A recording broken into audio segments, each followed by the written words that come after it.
Hello, hello, hello. Hello, hello, hello. How we doing? How we doing, everybody? You guys hear me okay? Alright, so we got a fun stream today, in my opinion. In my opinion, I think this is an interesting one. Also, I might want to take a look at the One Piece live action's last trailer, so we might start with that before people fully trickle in. So we might be doing that first. Um, Yeah, and I'm sorry that the stream wasn't scheduled. So that was just a miscommunication with our assistant. Stream should have been scheduled earlier, obviously, but stream is on as usual. So how's everybody doing? How's everybody doing?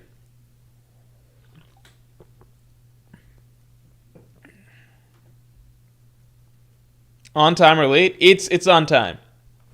Miss Longhair Morge for real? Longhair Morge had to go. That guy was trouble. That guy was no good. He looked like a vagrant. So what I'm doing right now is one sec. Let me collect the materials for this real quick. So we can do our tier list. So the idea is again, as you're trickling in, we're going to react to the One Piece live action season 2 trailer first. So there was another trailer that just came out. I'm sincerely very excited for this thing. Very, very excited for this.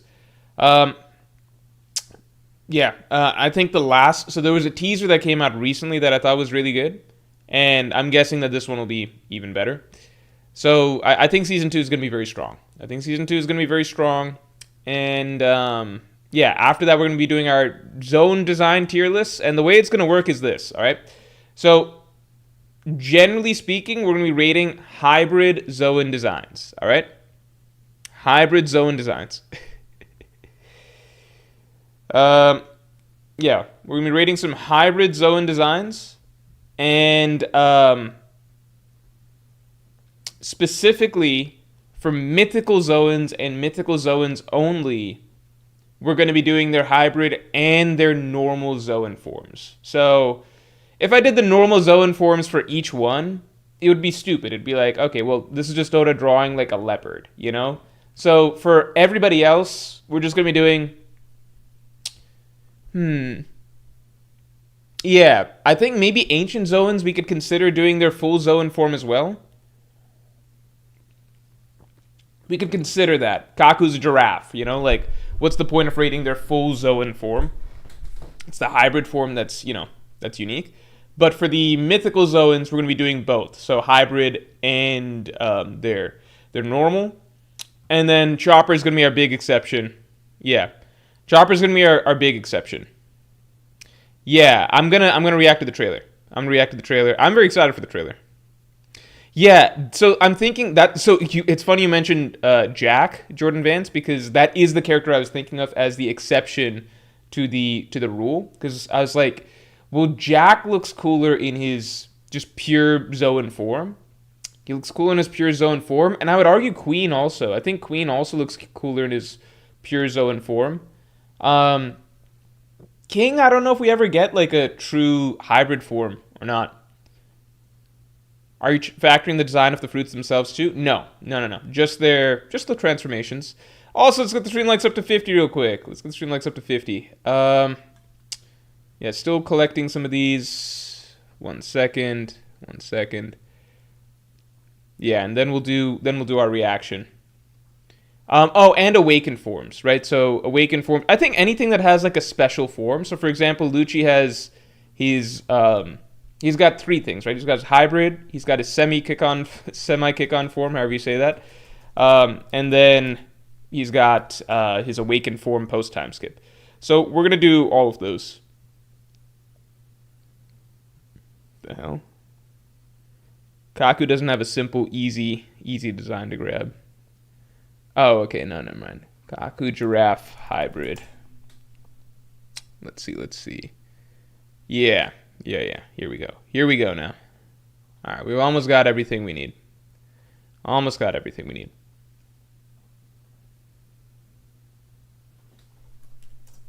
this is actually gonna be a pretty hefty tier list.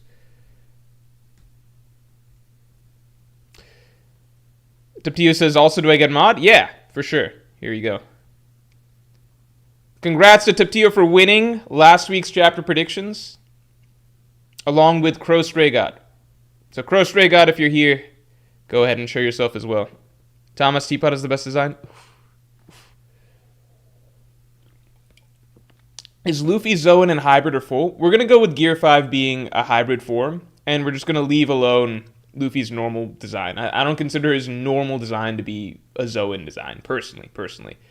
I think with mythical Zoans, I think that Oda, it can be a little bit like, I don't know what the fuck Sengoku's form is. Is that his is that actually his full Zoan form, or is that his is that just his hybrid form? I think it's hard to tell with the mythical ones sometimes. Like Marco, same thing.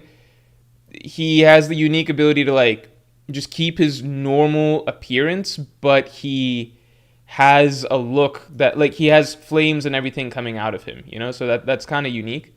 And we've seen his full form. It's just hard to say like what is his, I guess what we normally see when he's fighting is his hybrid form. So maybe Marco's not that complicated, but you know what I mean? Like some like Luffy, I especially don't know what the deal is. Like, what is his Zoan form? What's not his Zoan form? Does he have a full Zoan form? Maybe Luffy has a full Zoan form and we haven't seen that yet. That'd be kind of crazy, right? Am I gonna rank Kaku's giraffe side? No.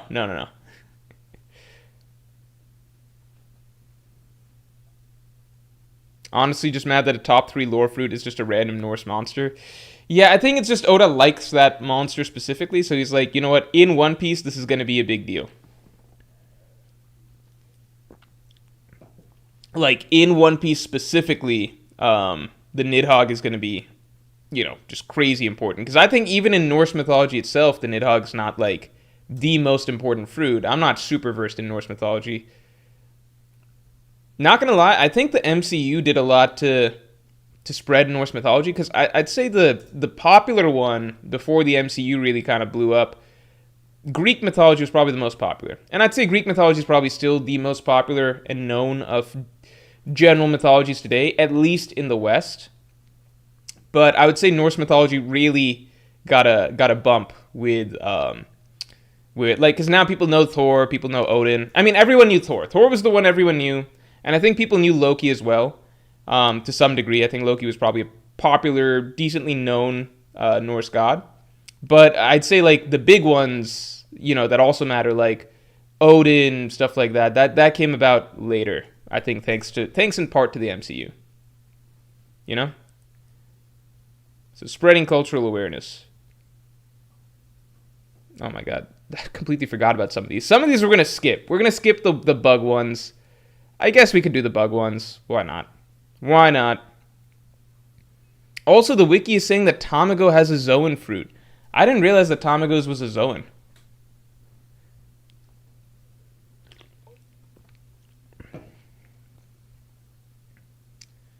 Feel like we're in the phase of Game of Thrones is so back. Oh, so Night of the Seven Kingdoms, we're actually going to watch that this weekend. Our weekend just got really packed. But Night of Seven Kingdoms we want to watch. Kagurabachi, I still haven't gotten a chance. I'm around chapter 40-something of Kagurabachi. Still really enjoying it. It's just I haven't gotten a chance to just sit down and read it this last week. So, unscheduled stream. It was supposed to be scheduled. It was my bad. Yeah, I do want to... It's not a hard read. Like, it's not like the chapters are super packed or anything like that. So I should be able to binge through it whenever I get a good chance. Nidhogg is still really cool. Yeah, for sure. It's really, really cool what we're getting out of it. Yeah, apparently Tamago is a Zoan. I didn't think that. Dalmatian. I don't remember Dalmatian actually turning into a dog, though. I guess it happens. All right. Here we go.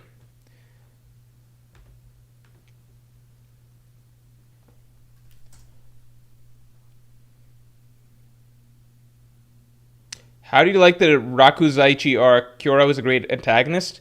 So it's been a second, but assuming we're talking about who I'm thinking we're talking about, Kyora was the auctioneer, right? The person running the auction. great antagonist. I think the thing that struck me about Kagurabachi, like, there's several things, right?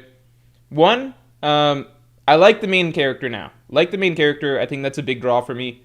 I like the main character. Before, I didn't like the setup that it's only 7 characters are gonna have like special, only 7 characters are gonna be like really strong. I guess 8 if you count that girl with the additional tool or whatever.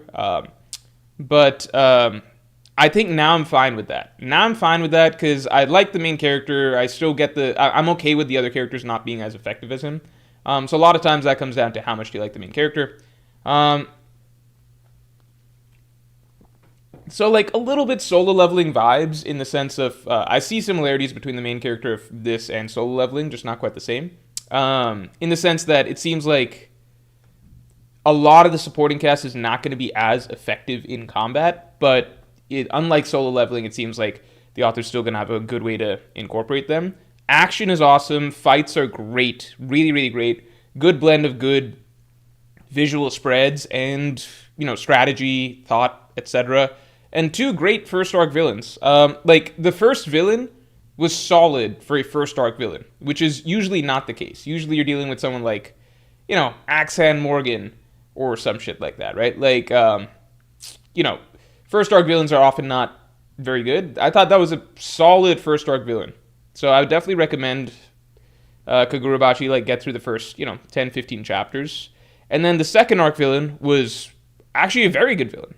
Actually a very, very good villain. So I have a feeling that we're going to get some good villains in this series. So I'm excited. I'm liking Kagurabachi for sure. Okay, here we go. I found Tamago. Yeah, just want to sit down and watch it. This weekend was kind of busy, so in free time, I ended up rewatching just episodes of Mad Men. I hadn't seen some parts of Mad Men, so that was good. Do I feel like the first villain was packed up too early? No, I think it was the reverse, where like I felt like the first villain to me, I'm used to the first villain being, kind of almost a weak throwaway character. So at first it was like, classic case of, bad guy shows up, he gets a special weapon, but, he's not skilled enough to use it to its full ability just yet. Mild spoilers, I like that the villain turned out to not be in, like, early stage punching bag, but rather his role and arc went on longer than I expected and led to a satisfying finale. So I think I got more than I expected with that first arc villain, if anything. So I think that was okay. I forgot. Oh my god, Peckham's is just okay. Peckham's, this will be silly. It's just a turtle. We never actually get to see Peckham's full form, really. Yeah, his Zoan is just a turtle. This might be one of the lower end of Oda's designs. I remember back when like Tamago and Peckham's showed up. SPS are out for Volume 114. Wait, what? SPS are out? What are you talking about? We actually have multiple things to review then.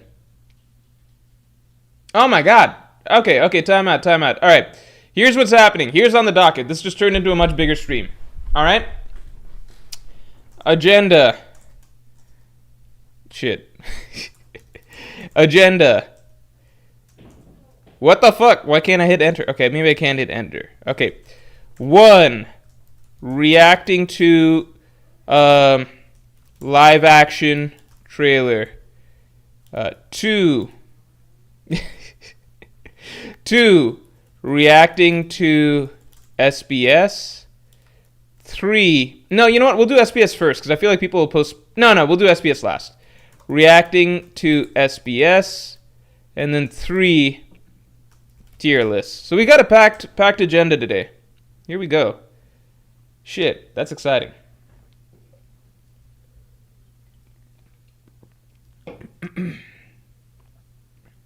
Did I get these guys? Yeah, some characters I'm just gonna leave alone. Like, who the fuck is Pomsky and Hound? I don't even know those characters.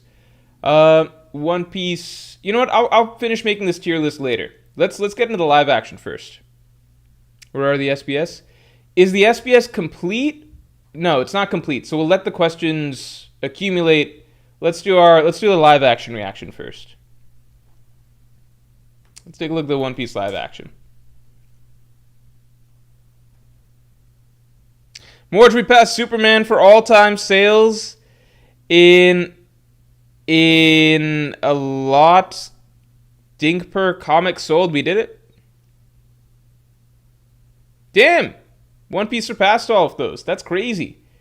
That's really that's really crazy considering One Piece came out so much later. The only thing is, like, I feel bad for, if you were like a true classic American comic book fan, your golden age was probably literally like the golden age. As far as I know, the American comics have like golden age, silver age, and then I guess you would call modern age. And people just don't read comics like they used to. Like, in the past, comics were generally, because in the past, like, nerd culture was tighter in the United States, right? So comics actually had like a vice grip on nerd culture in the past, like way back, right? And now, as time has progressed, there's like a million other things that people consume in the West that are nerd culture before they get to actual physical comics. So I don't foresee Batman, Superman, Spider-Man, anyone catching up at this point.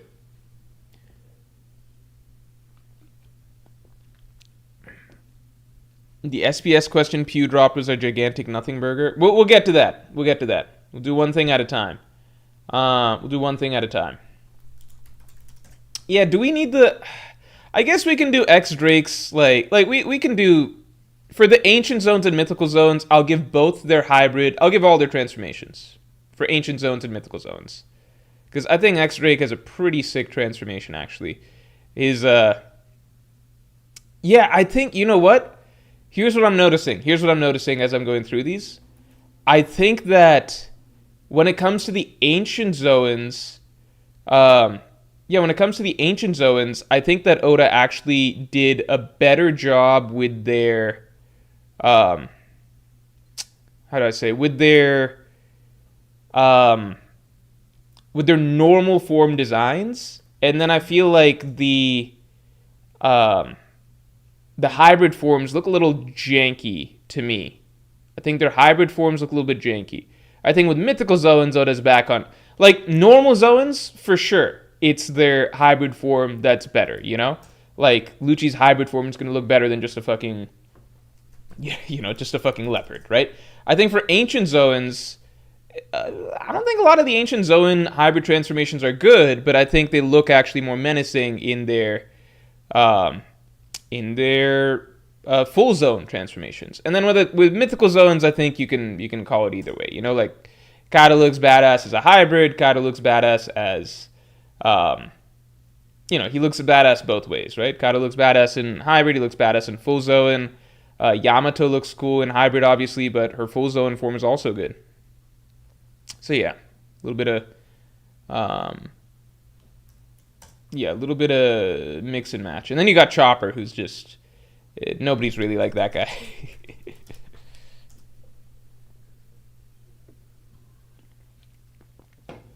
Ulti's hybrid form is, I think, genuinely terrible. Or no, her full Zoan form is terrible. As I'm snipping it right now. God, this is actually really bad. 37. All right. What the fuck? Yeah, her hybrid form is better. And then Jax obviously got a really good full Zoan form, but a meh hybrid form.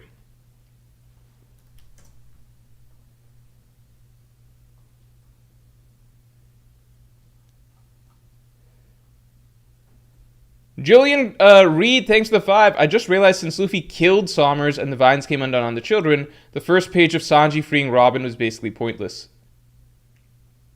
It's sad. Tiptia Treviso, thanks for the 2. Comic codes really screwed over American comics. What are comic codes? I don't know what that means. Let's get the stream likes up to 50 real quick. I have a quick question. Let me throw a poll for you guys. Will they have to fight Dami Reversi Loki this arc? I think it's doable. I thought about it a bit more. I think it's doable. because I think Ragnar would help fight against Damir versus Loki, so I think that helps even the odds. Because once you got Luffy and Ragnar, that's two characters that are, I don't know, in a sense, Yonko level. And then on top of that, you got the rest of the Strahd crew, right? So an entire Emperor's crew. And I think all the Strahds are going to get stronger over the course of this arc, so we could see some power-ups that really help. And then on top of that, I think Luffy hard counters Loki's lightning. Because that was my thought. I was just like, well, Loki would just murder the crew, right? If he shot one of those Thunderheim things, right? I don't know who survives that. I guess you can assume that, like, Zoro and Sanji wouldn't just die. But also, it's like being in the middle of the Lulusia Kingdom attack, basically. So, I don't know, but I think that Luffy will be able to, like, catch and throw back pretty much any quantity of lightning. So I think that could be okay. So I think that Luffy could essentially nerf Loki in a sense, and that might make it a fair fight. I don't want to see Loki Dami reversied in the first scene that we're seeing him fight. I think that's kind of... I don't like it. I'm just asking, like, how do we get a conflict out of this, you know? I guess everyone versus Emu is a pretty good conflict. So people are leaning no. I mean, I'm good if it doesn't happen. But... If it's going to happen, I think it's like I think it's actually doable, you know? I think they could pull it off.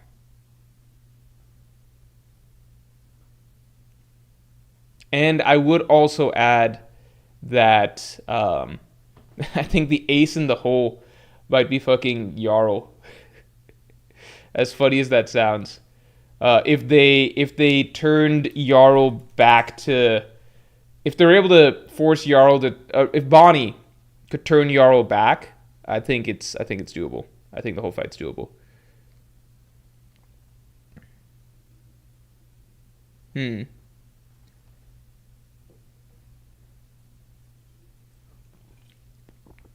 actually hard to find an image of Kaido in his hybrid form. What the fuck? Or not Kaido, Jack. The hell?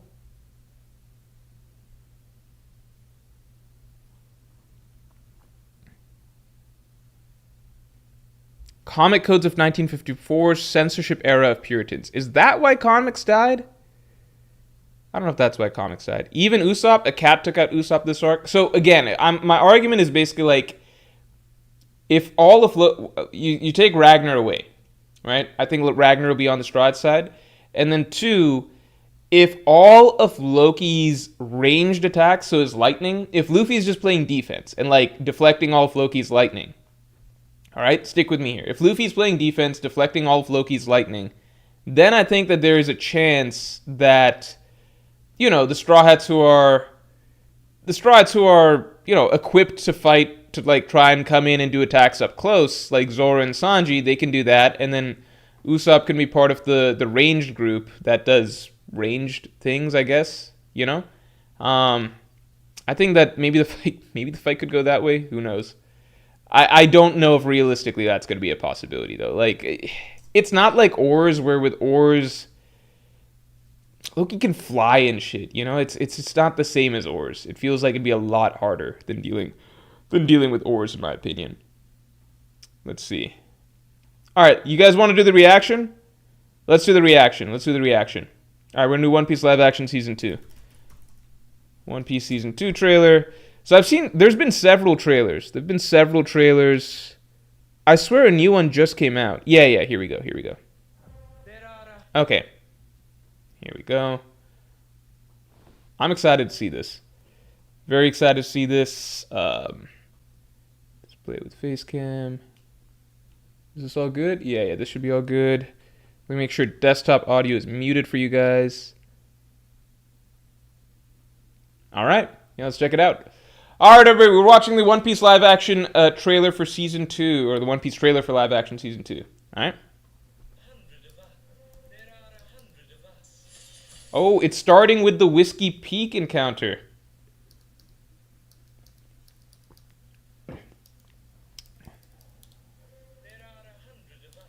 Oh, wait, hold on. I'm doing this completely wrong. I forgot.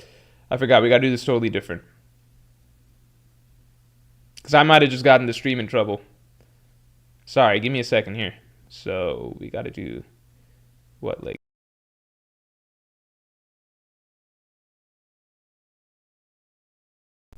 Hello, hello, hello. Testing, testing. Okay, I got to add.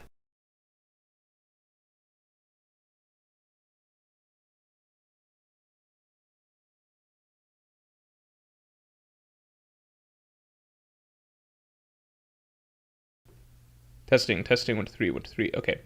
So that should be good. All right, let's go. Let's go. All right, we're reacting.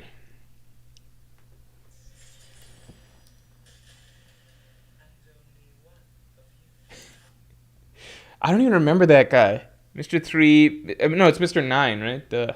Okay.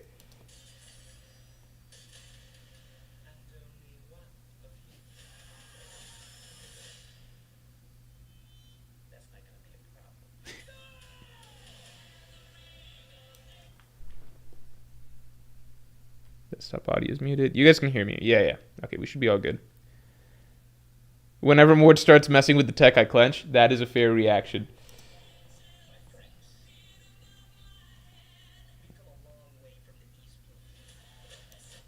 Weird music choice.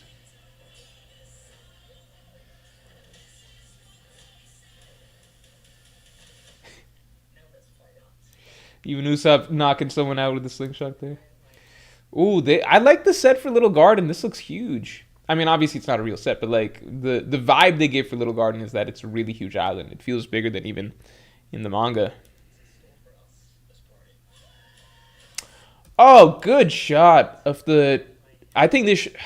I know the trailers have to show you good shots, obviously, to hype people up for the main event. But showing the chopper running down the cable car line, I think that's a shot they should have saved. That's awesome. Who's playing the piano there? Oh, some random person. Oh no, I like this music. Never mind.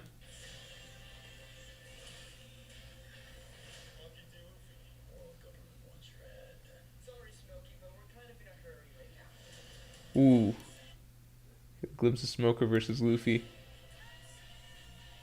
This must be wild. Like if you're not even anime only, if you're a Netflix only viewer, right? Then seeing some of this shit must be really exciting, like seeing dinosaurs and stuff.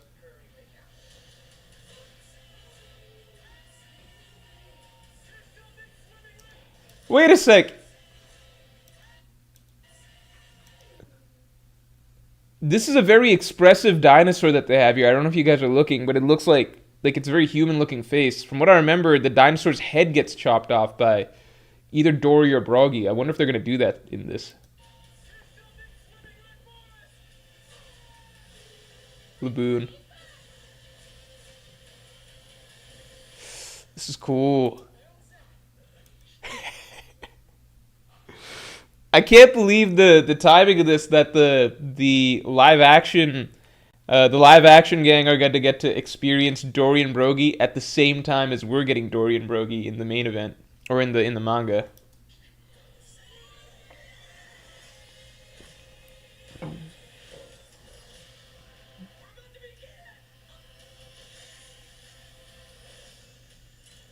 Wait, let me take a look at Dory and Brogy's clash. Liking the unluckies.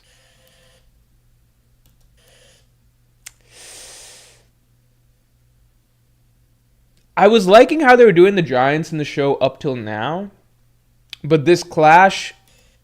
Well, I guess we don't see the full clash, but the clash should feel more. It feels more like it's just two normal dudes that they're trying to frame as really big in the clash. So I hope they do something with the effects and the shockwaves or something like that. All right, Wapple. I feel like we haven't really gotten many shots of Wapple in the material so far, which is really interesting because Wapple is going to be essentially the final boss, the Arlong of this arc, which is kind of silly, but you know, it is what it is.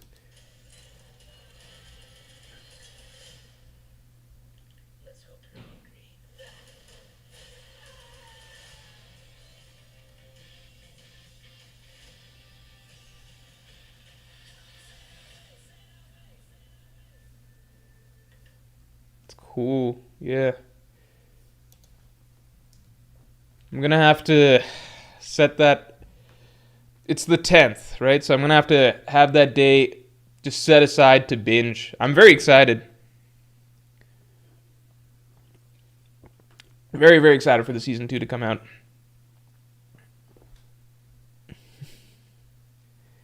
Season 2 on your birthday? Nice. A lot of Nami fight scenes? I don't know. Oh, that was the Rumbar Pirates. That's very interesting. All right, okay, and I'm going to unpin this message. So now we're going to be... How's the SPS looking? How are we looking on the SPS? How many questions have been answered? It's only 2 questions. It's only 2 questions. All right, we can give it a little bit. Season 2 on a Tuesday? Yeah, why is it on a Tuesday? Does Netflix normally release things like in the middle of the week? I guess that makes sense, because on weekends, I guess it's assumed that people have better things to do. But not me. I would take the full Saturday to watch that. Man. The Fire Force episode we've all been waiting for is coming out this Friday. Is that going to be the fight? Is that this fight? Is that the fight? There are 3 questions out so far. Yeah, for those of you who don't know, even if you're not a fan of Fire Force, I mean, Fire Force isn't the most popular anime in the world by any means, but I would strongly recommend, even if you've never seen anything of Fire Force, check out the fight that's upcoming. I think is one that you could jump into without almost any context, and I think it's like one of the best fights in like manga, period. It's definitely the crown jewel of Fire Force fights. Like, I don't think there's any other fights in Fire Force that are really like super legendary or amazing, but the one that's coming up it's spectacular. King's got 2. Oh yeah, King does have a hybrid form. I forgot about this that we see. He does have a hybrid form. Yeah, King doesn't look badass in his. He looks cooler as just a person. Like the pterodactyl fruit. I feel like the pterodactyl fruit was almost irrelevant to King's moveset. Because you never hear... Seriously, you pretty much never hear anybody even mention... When people are talking about like how strong King is, it's almost never mentioned like, oh, and he has the pterodactyl fruit. They just go into his Lunarian stuff. They're like, he's got the durability, flames, yada yada. They mention flight. I guess the flight is a factor. So the flight is another thing, right? Lunarians can't normally fly, from what I remember. Is that right? Like, their wings don't... Do their wings work like that? Can Lunarians just fly anyway? Lunarians can fly, right? Can Lunarians fly? Is it like their... Oh, I don't want to give spoilers for Jujutsu Kaisen. It's nothing... There's not really a comparable fight to that fight in Jujutsu Kaisen, because the entire story was building towards essentially one fight, like just hyping up that one fight. So it's not the same thing. But in terms of like the length, the scale, like how crazy it gets, how the writing, most of the writing for that fight comes before the fight starts. So I hope they don't botch that. But it is phenomenal for the character, and I think it's for the best character in Fire Force personally.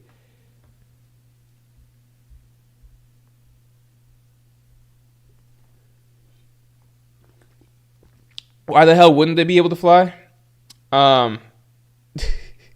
Because all the fucking Skypeans can't fly. So I know that most of the races from the sky can't fly. I forgot if Lunarians are the one exception.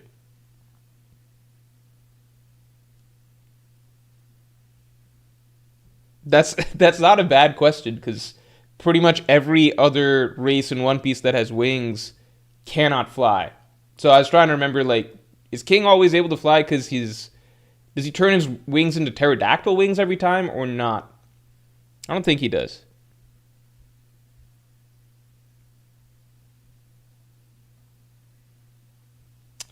So I mean, ultimately then, like, from what I remember, I don't think King even uses his pterodactyl form when he's like, once the Zoro fight really starts rolling. So it's kind of like, I feel like it was a throwaway devil fruit. Like, why did Oda give him that devil fruit? What was the point? It doesn't actually have much relevance. He can do in pterodactyl form. I think it looks like he can fly faster, but I don't know if that's even. Yeah, I just don't know if that's like that big of a deal. Like it just doesn't feel relevant during the Zoro fight. All right, we're getting Queen here. We're almost done with the tier list, and then I want to look at the SBS questions because it seems like we got some interesting SBS questions this time around, from what you guys are saying. You said that Pew dropped a big. No, actually, you said that it was a nothing burger, so maybe it's not a good set of SBS questions. I don't know. We'll see. We'll see. All right.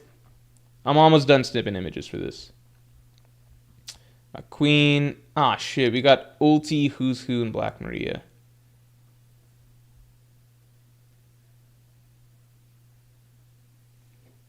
I know it's good for team with the dinosaurs, but I'm saying, like, give him a fruit that enhances his abilities then, you know? Because, like, all of the... For the rest of the group, you know, like, Queen's fruit gives him more mass, right? Which plays into his fighting style, right? Who's Who... You know, it's like a similar to Lucci type fighting style, you know? So with King, he can already fly. He's also already really fast when he's flying. Maybe there's something else that could have been given to him as a fruit. Kaido gave King a shit fruit so he wouldn't be stronger than him. Okay. I'm trying to ignore any questions, any commentary that I'm seeing about related to the SBS. Also, let's get the stream likes up to 50 real quick. Let me throw a poll to you guys. How excited are you for One Piece live action season 2?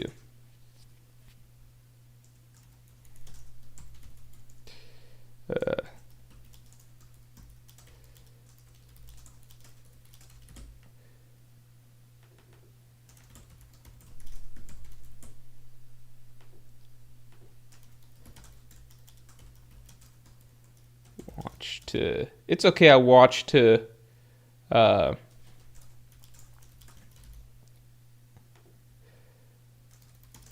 Here we go. Yeah, let me know how you guys. What's the temperature on the One Piece live action? JR182, thanks for the 5. Do you think it was inconsistent, or what was the point of Lucci fighting Gear 5 Luffy and sparring with the Zoro who wasn't serious? Doesn't Lucci look bad? Right, so the second part of your statement... you might want to check the second part of your statement again. Sparring with Zoro who wasn't serious. Zoro was clearly serious in that fight. If you want to say Zoro didn't go all out till the end, that's fair. But it's also been established that Zoro doesn't have conscious control over his Conqueror's Haki. So it's not as though Zoro could have magically finished that fight earlier if he'd wanted to. He needed a trigger, it looks like, to actually be able to pull off the finishing move. I don't know which... Luffy was the one who was not serious. You can obviously watch the Luffy-Lucci fight and say, this guy wasn't serious. If you watch the Luffy-Zoro fight, it does seem like Zoro's at least somewhat irritated to be in that battle. Okay, like 32%. Okay, most people seem... At least 50% of people, roughly 50% of people seem to be excited. On the scale of very excited to moderately excited. And it seems we got like 50% of people who are lukewarm to negative. So, I mean, that's okay. That's all good. Ultimately, this adaptation is, you know, for better or worse, it's not for us. It's for people who aren't One Piece fans already. To try and bring them into the fold. And I think it's doing that, obviously, very successfully. So, you know, that's ultimately what matters in this case. It's not for us at the end of the day. It's not for us. But to me, like, for me, it's been very satisfying so far. So I'm happy with what we've gotten personally. I understand people not loving it, but I think it's pretty good. Hey, dogs. What are they doing? I just need to separate them. Oh, are they being... Okay, okay. That's okay. Just close the door, one will go out, and then, yeah. Okay.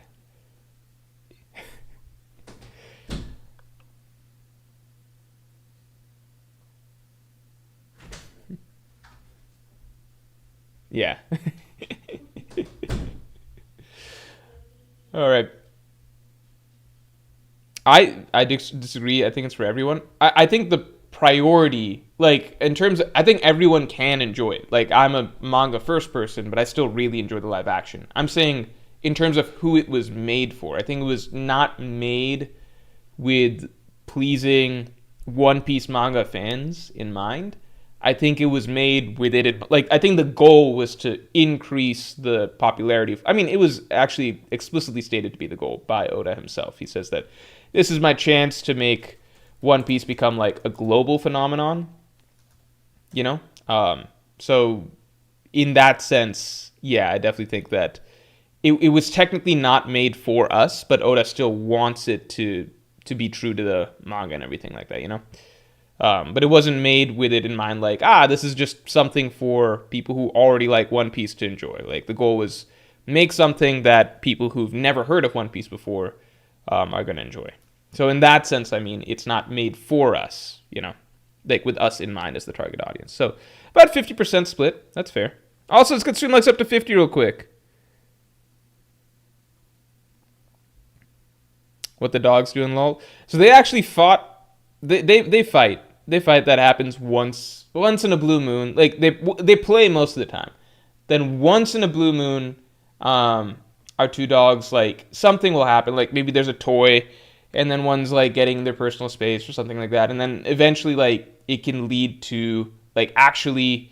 When I say fight, I don't mean like they're actually like ripping each other up or something. But like the teeth will come out, and it's a lot of snarling and like more aggressive jawing, and then that can be dangerous because they're both like 50 to 60 pound dogs, right? So medium large. So that happens once in a blue moon, but generally they're very good siblings. We don't have to worry about that. Last night, something happened that hasn't happened ever before, which is like they started fighting over a toy, but they didn't really stop, so they just kept going. And like, she's bigger, she had to pull her off him. That was not good. So we're being extra careful with them. They seem back to normal now, but we were being extra careful with them, looking into what we should do to make sure this doesn't happen again, all of that. Jerry Mingle says, the fact that it takes so long between seasons is what killed my interest, but I understand that they have to take their time to make it good quality and worthwhile. The problem is that's not why it takes so much time. So from what my understanding is, season 3 will come out much sooner. The problem is that what is like TV production, I've read the explanation multiple times, but essentially it's bullshit because TV production now takes so much longer than it used to in the past for stupid reasons that are tied to the streaming service model. It's something to do with like basically streaming services evaluate how they want to re-up shows for the next season in a different manner than used to be the case for just like cable TV. It's more like the show has to come out, then there's a long period of like evaluation, crunching numbers, then a long period before greenlighting the next season, and just the way that cycles work of how they're able to get everybody back on board for production, it's just a lot slower.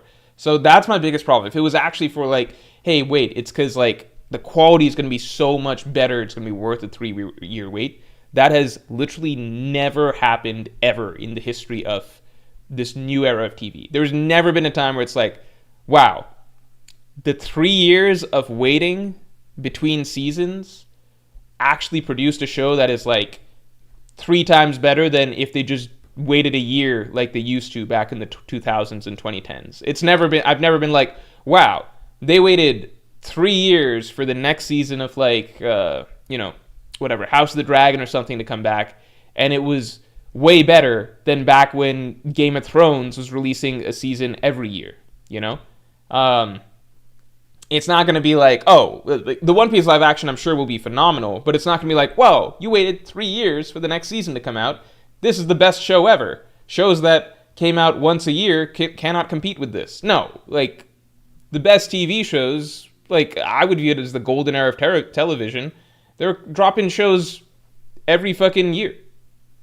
Mad Men, Breaking Bad, Sopranos, all that stuff, right? And you could say, well, those were lower budget, like they didn't have crazy set pieces. Fucking Game of Thrones did insane shit every season, especially seasons 4, 5, 6. It was coming out every year. The only time there was like more than a year gap was for season 8. And that wasn't like a 3-year gap, that was like just more than a year, you know?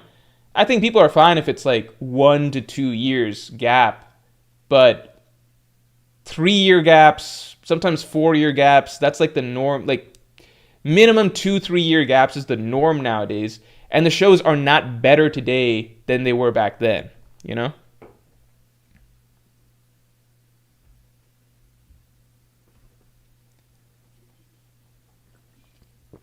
And there's fewer episodes.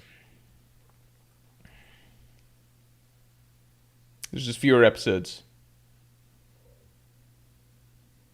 TV was better. Okay, so like let me clarify my thoughts, right? Because I think that there's still plenty of great TV. What I would say the current vibe is now, in my opinion, with live action shows, because there's phenomenal ones going on. Like The Pit is one of the best shows I've ever seen.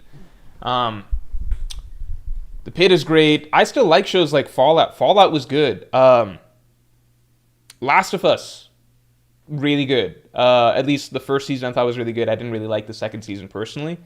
But there was a big gap between the Last of Us seasons, and I'm like, what are you doing production-wise that makes sense, taking so much more time than The Walking Dead? I don't think that they're doing anything production-wise that's like would demand that, you know. And Walking Dead dropped new shit like every year, and I think it was a lot more episodes, you know. Anyway, but I think that the way I view it now is like, so I think that there are more, in terms of quantity, I think there are more really good shows now, good to very good shows now, than there were back in the 2000s, 2010s. I think during that era, when prestige television was really blowing up, I think that there was some handful of shows that were like leagues ahead, and those are shows that we still talk about today. Again, like the era, I would say that TV really like stepped forward like light years ahead. Like there was the early days, there was stuff like Sopranos and The Wire, and people were like, whoa, those are really good shows. But I'd say the era that really like launched TV forward was this like golden triangle, this Triforce period where you had Mad Men, Breaking Bad, and Game of Thrones. All three really like all-time great shows. Game of Thrones at least was up until its finale. But like just season to season, all-time great TV, all coming out at the same time and all servicing like different, you know, different audiences to some degree, different genres, like very different genres. All phenomenal acting, phenomenal storylines, phenomenal writing, yada yada, right? And very different vibes. And then I would add in, like, Walking Dead was never this quality of show, but in terms of just stepping up the idea of like what TV could be, like Walking Dead was that on a very big scale, you know, and had a very large audience. So I'd say that was the period that TV really took like a huge leap forward. And then we entered this era where like, especially with streaming services, Netflix, etc., you got lots of like good quality TV shows coming out. Like Stranger Things was really good when it first came out, you know, like Westworld, things like that. There were lots of good quality TV shows that were coming out, and that's still the case today, you know.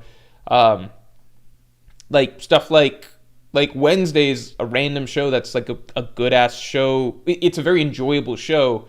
Fallout, same thing. Like shows of that quality that are very enjoyable and like higher quality, higher budget, etc. You didn't have that coming out like so frequently, but like in not frequency, but like you didn't have such a wide variety of those type of shows back then. So I'd say before TV was like early stages, then like sometime in the late 2000s, early 2010s is when like you had like a much higher level of prestige being placed on TV because of certain cultural phenomena, like, you know, Game of Thrones, like Breaking Bad, like Mad Men, Walking Dead.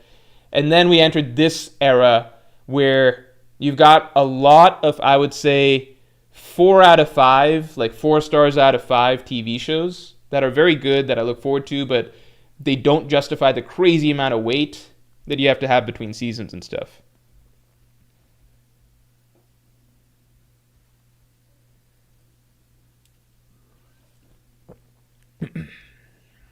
They removed Don Krieg and Jin to give Kobe and Helma Pose screen time. I think removing Don Krieg was a good move for what the live action was trying to do.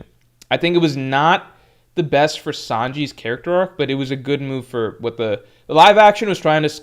The live action was going the route of trying to structure things around a season. Most seasons of TV, you want a natural arc, okay? I've tried to explain this a million times about why the Wano raid was bad, or like the general Wano arc was bad, but you can see it when just standard writing norms are applied to something like a TV season, okay? In a TV season, you want your characters to experience some level of personal struggle, dramatic internal conflict, emotional conflict, a low point where they don't win. You want them to experience that somewhere around the midpoint of the season, in the somewhere between the 50% to 70% mark. You want that somewhere there.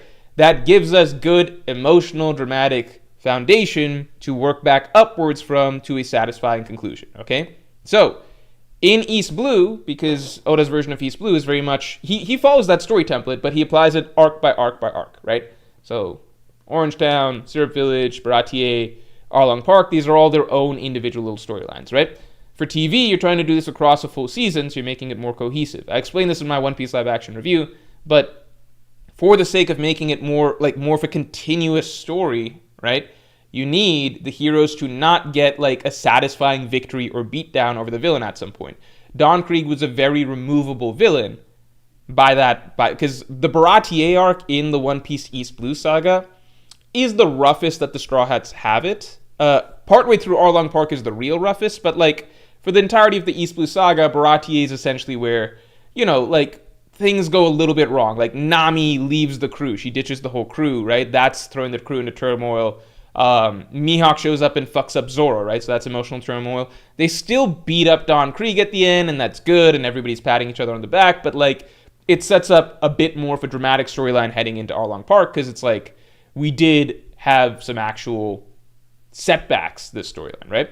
For TV, they wanted to amp that up because you're trying to make the whole thing one continuous narrative flow, so don't have Luffy, like if you're gonna have stuff like Nami's gonna desert the crew, right? Zoro's gonna get defeated and have his dream really shaken, right? If you're gonna have those things, then don't like remedy it immediately by like, well, Luffy gets a big win by beating Don Krieg. That's a good opportunity to have Luffy not win, right? Inserting Arlong there instead, having Luffy lose to Arlong, really, really good. It's just better. It's just straight up better TV show writing. It just is.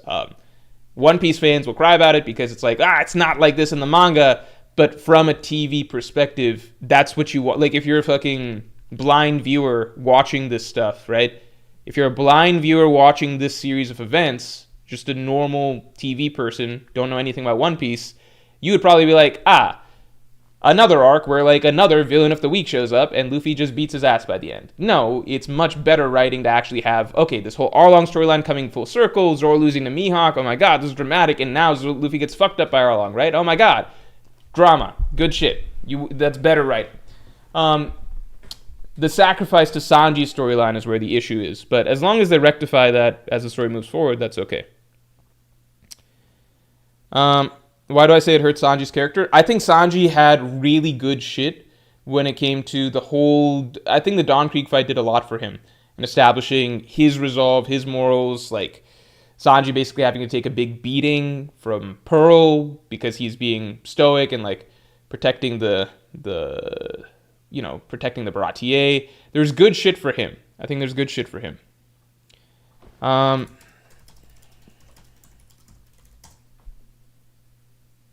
Yeah, I think the view that like skipping Don Krieg is sacrilegious is just viewing it from the perspective of like things have to be the same as the show, which is really not the case.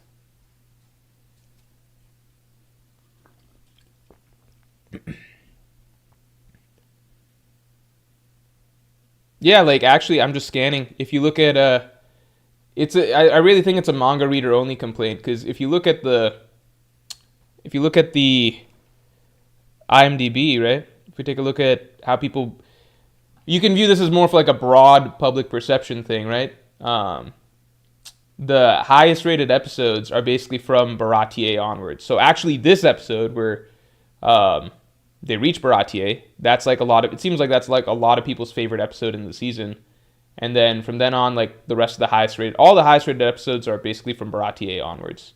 Everything else is lower. So for the it's just, I feel like people shouldn't go into the live action being like, if it's not like the manga, it's bad.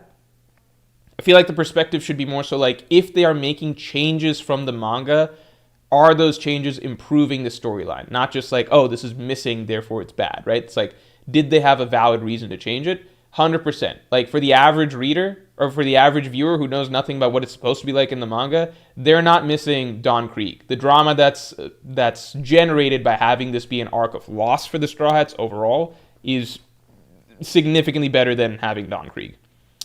Again, Sanji's the only... That's the drawback there. They should have done a better way of incorporating him, but they could have done that without Don Krieg.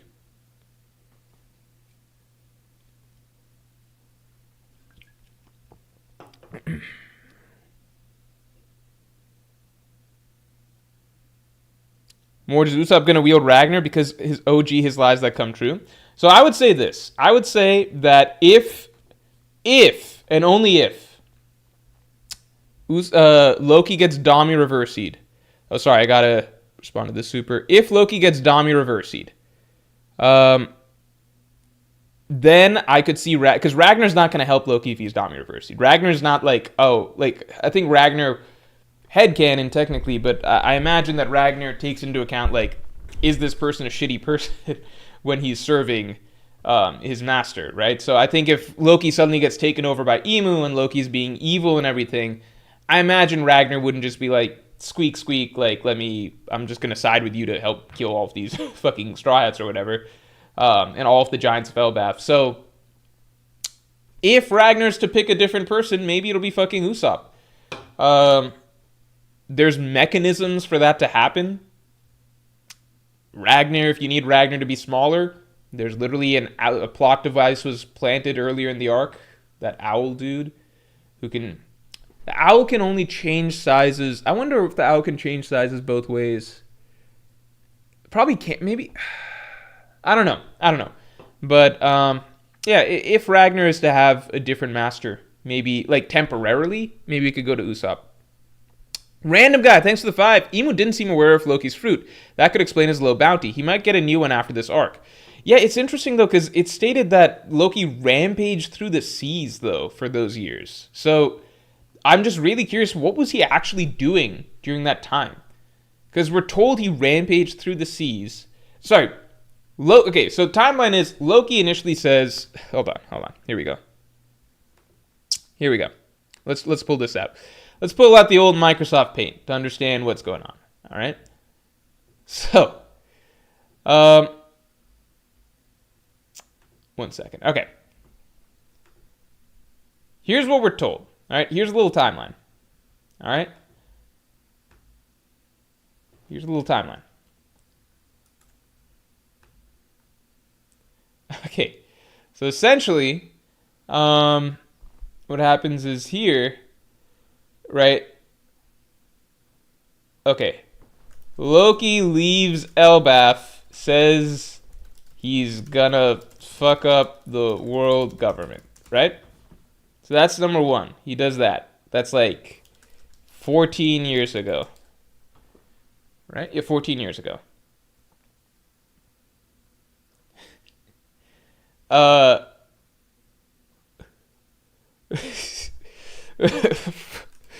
For 14 years, Loki then does not attack world government, does not use his fruit,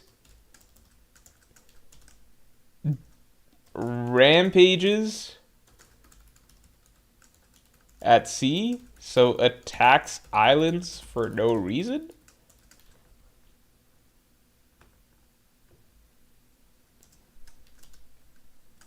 falls in love with and then gets rejected by Lola, right? And then, oh, sorry, that's not for 14 years. That's not for 14 years. That's for 8 years, right? My bad. For 8 years. Oh, god damn it. 8 years.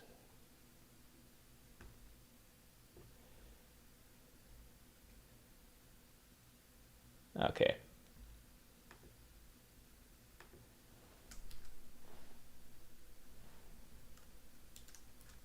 Only gets a bounty of 2.6, which is lower than mid and bum.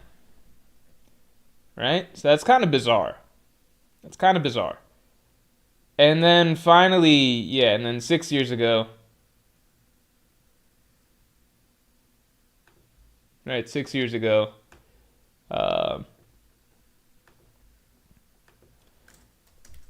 defeated by Shanks, it seems. All right. Journey sent home. So this is bizarre, right? This doesn't really make sense.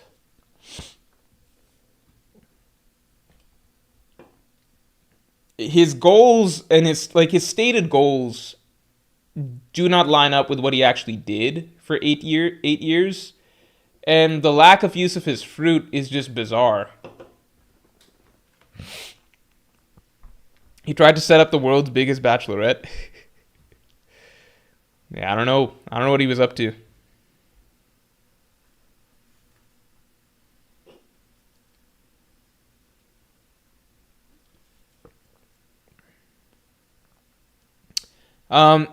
Teleon's Live says, going off your last video, why do you think the last user of the Nidhogg fruit ended up in Wano? And could they have been the dragon that was killed by Ryuma? So I was actually considering that. So for those of you who don't know, in the last video that I did, I talked about how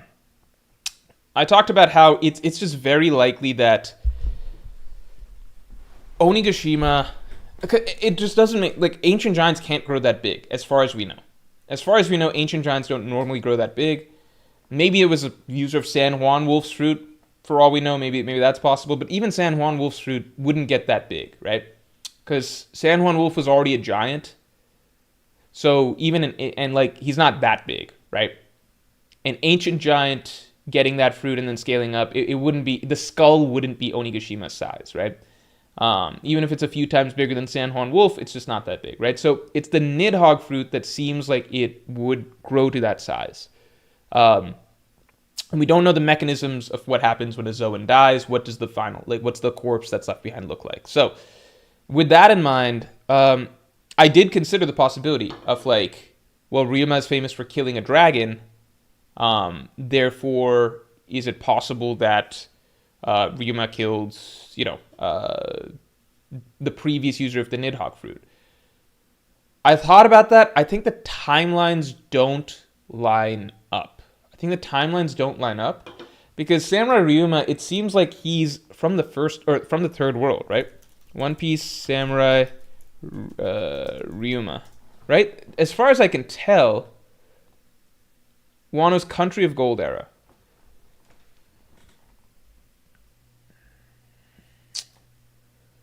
Let's see. Do we know what era he lived in? My belief was that people had tracked him to be from the third world, right? Whereas this Nidhogg fruit eater, this last one, right? Even if Onigashima is that, it seems like they're from the second or first world. I think there's nothing confirmed about this.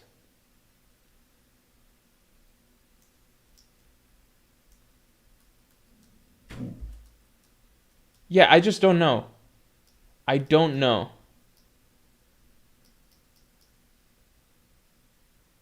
I'm trying to read to get some more details, but let's think through this. So if the user, if the person was killed in dragon form back then by Ryuma, that would be insane hype for end of story Zoro potentially, obviously, right? But does it line up timing wise, right? Because I feel like it might not line up timing wise, because if Ryuma's Ryuma still seems to be a modern day legend to some degree, and that means he can't have been from before the Void Century, right?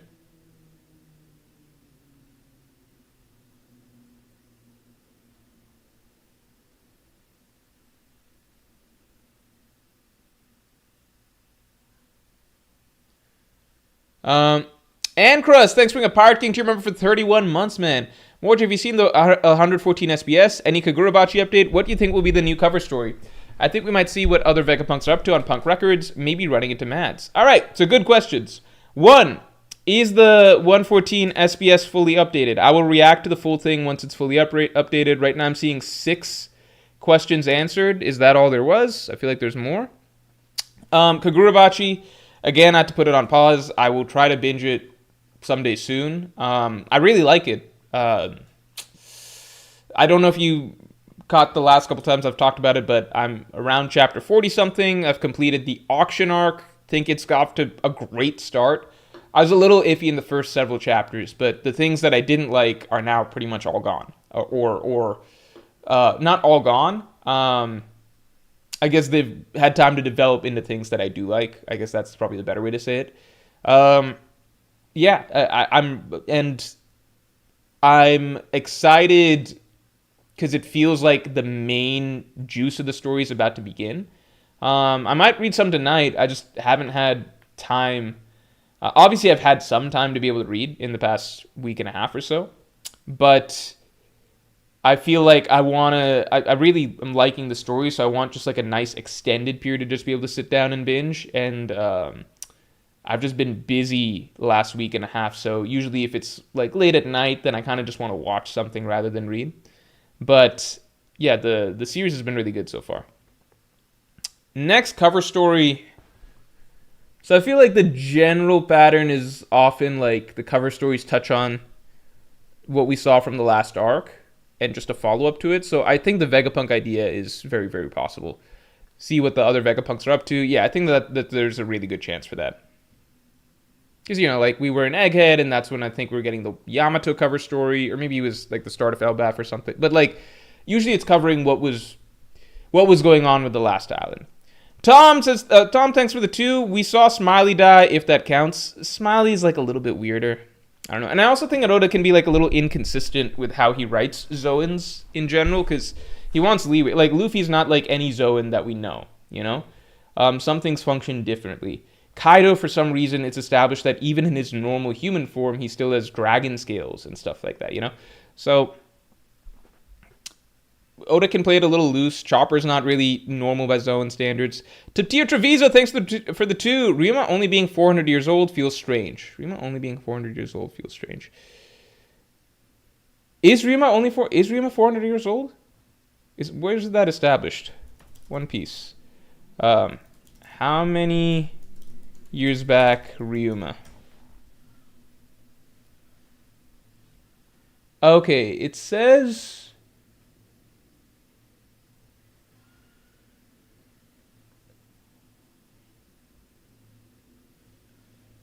800 years ago is known as the Land of Gold. One Piece magazine established that Ryuma lived about 400 years ago.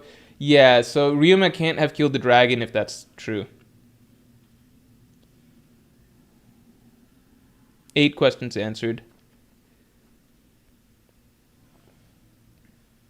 JWP, thanks for the 20, man. Holy shit. Unkman was... Thank you. Unkman was watching last stream's VOD and loved the Kid rant. Still hilarious that even in the end, Oda had to give a last fuck you to Kid by having him get one shot neg diffed while Law put up a good fight and escaped. Yeah. Yeah, it's unfortunate. It's just the way it is. It's just the way it is. I still hope. If Kid is reincorporated back into the story in a good way, then I'll take back everything I said. And I'll apologize for doubting Oda's plans for the character. But I just don't know where Kid fits now. He can't fit Luffy's evil rival, because that's Blackbeard. He can't fit Luffy's, friendly rival, because that's Loki. He can't even fit, Luffy's... I don't know, what even would follow up after that, right? He can be his own thing, But I don't know if like what would be carved out in the story that's interesting enough at this point that fits as his own thing, 400 or 500 years ago, I don't remember. Yeah, from what I'm seeing, it seems like Ryuma was 400, 500 years ago. Aphotica Blade says retcon it. No, because the Onigashima Island was established around the same time Oda's. It's all established in the same arc, so there would make no sense for there to be retcons, right? Retcon would be something that Oda established like way back when he didn't have things fully planned. But Oda establishes in the Wano storyline like Ryuma's lore in the context of Wano, and he established in that storyline Onigashima, right? So it wouldn't make sense that Oda's like planning at that point that Ryuma slew a dragon and the dragon was Onigashima, but then Oda has to retcon like, wait, actually Onigashima was from the first or second world, and you know what, Ryuma actually needs to be from the first or second world. Like, you would think that would be something he's already got planned.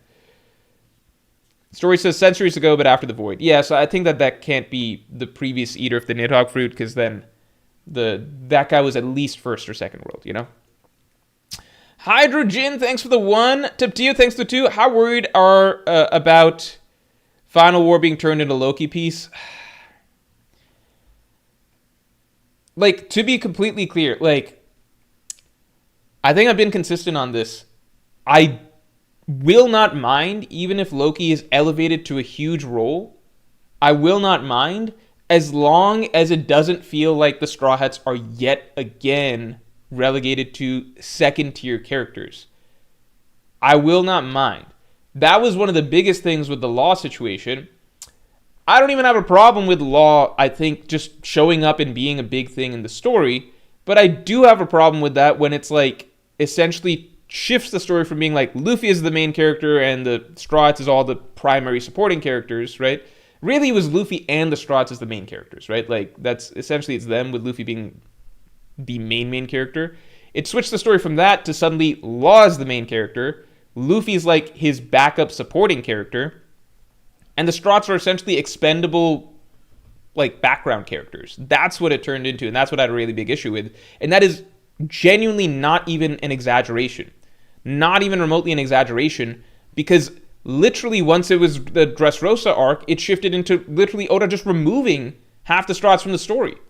He sent them away. They were no longer in the story. Like, I'm not exaggerating whatsoever when I say that Oda turned the story into literally like Law's the main character, Luffy his second character, and then the Straw Hats is just like randoms. Essentially Coliseum level character significance, or lower, in that some of them were just removed, like half the crew were just removed from the storyline, right? So that's what I dislike. So if the Final War turns into, like, the Final War is supposed to be the storyline where all of these characters' long-running story arcs, some of their dreams and such are supposed to come together. As long as Oda's still able to do justice to that, then I'm cool with whatever he does for the other side characters of the storyline. Like, I don't have a problem with Oda writing phenomenal storylines in Egghead Island for Kobe, for Bonnie, for Kuma, for Aokiji and Garp, right? Like, I don't have a problem with any of that. What I disliked in Egghead was that the Straw Hats are now basically NPCs, right? So can we balance both things? Can we still get what we, the entire initial first half of the story was about, which is like the crew, like our main cast of characters? Can we still get the writing for them? As long as we can still get the writing for them, I'm generally going to be cool with whatever Oda does with elevating other side characters. All right. Saying Law was the main character over Luffy was such a lie, though. Maybe for certain parts of Punk Hazard, so we can establish him, but not in Dressrosa. In Dressrosa, how is Law not the main character? Dressrosa was even more Law-centric than Punk Hazard, because the entire primary conflict was between Law and Doflamingo. Luffy just swoops in at the end to resolve it. For most of the arc, Luffy's in the fucking Coliseum fighting against, like, Ideo and, riding a bull around and shit like that. Like, that Law is clearly the main character for that section of the story.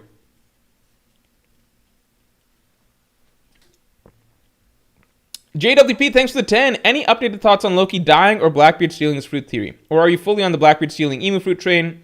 I'm on that train. Either Blackbeard steals emu's fruit or there's some other big twist. I don't think Blackbeard's killing Loki. I don't want it to happen, even if I think in my heart of hearts it's very possible. But I don't want that.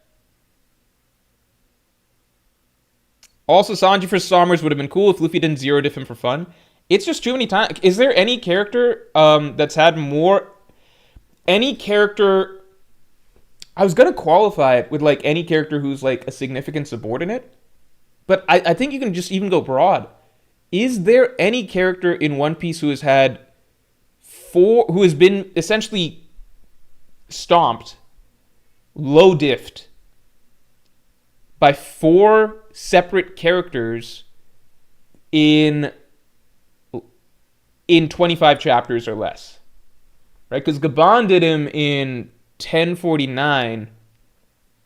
Luffy and Loki just did it in, let's say, 30 chapters or less, right? Because technically it's been, these 4 losses happened in the span of 27 chapters, I think, if we count. Yeah, like 26, 27 chapters, right? Is that a record? Like, not just 4 losses, 4 low diff fights. Like, getting a low diffed 4 separate times in 30 chapters or less, in less than 30 chapters. I don't think that that's happened to any character. And it's just crazy that it's happening to this character, because this character is supposed to be like, he's like the second strongest, third strongest villain of this arc, right? Miss my super, says Grizzly Adams. My bad, man. 1 second. Oh, Grizzly Adams, thanks for the 5. LML, Luffy's ancient parallel completely outclasses Zoro's ancient parallel's greatest feat. Honestly, wouldn't be surprised at this point. I mean, Luffy's the main character of the story. I don't think that's like, I don't think that's like a surprise. But if somehow it turns out that Ryuma killed the previous Nidhogg user, then that's an insane Zoro hype, Saturn. No, because Saturn just loses to... Saturn... Okay, let's see. You might be right on Saturn. No, because Saturn doesn't really lose to... He loses to Luffy, kind of, but not really. Because the problem is, like, Saturn... Like, Luffy... Even when Luffy's, like, fucking up Kizaru and Saturn, he's not really successfully fucking him up. Or specifically Saturn because of the regen, right? Because, like... So this was Luffy versus Saturn. Hold on.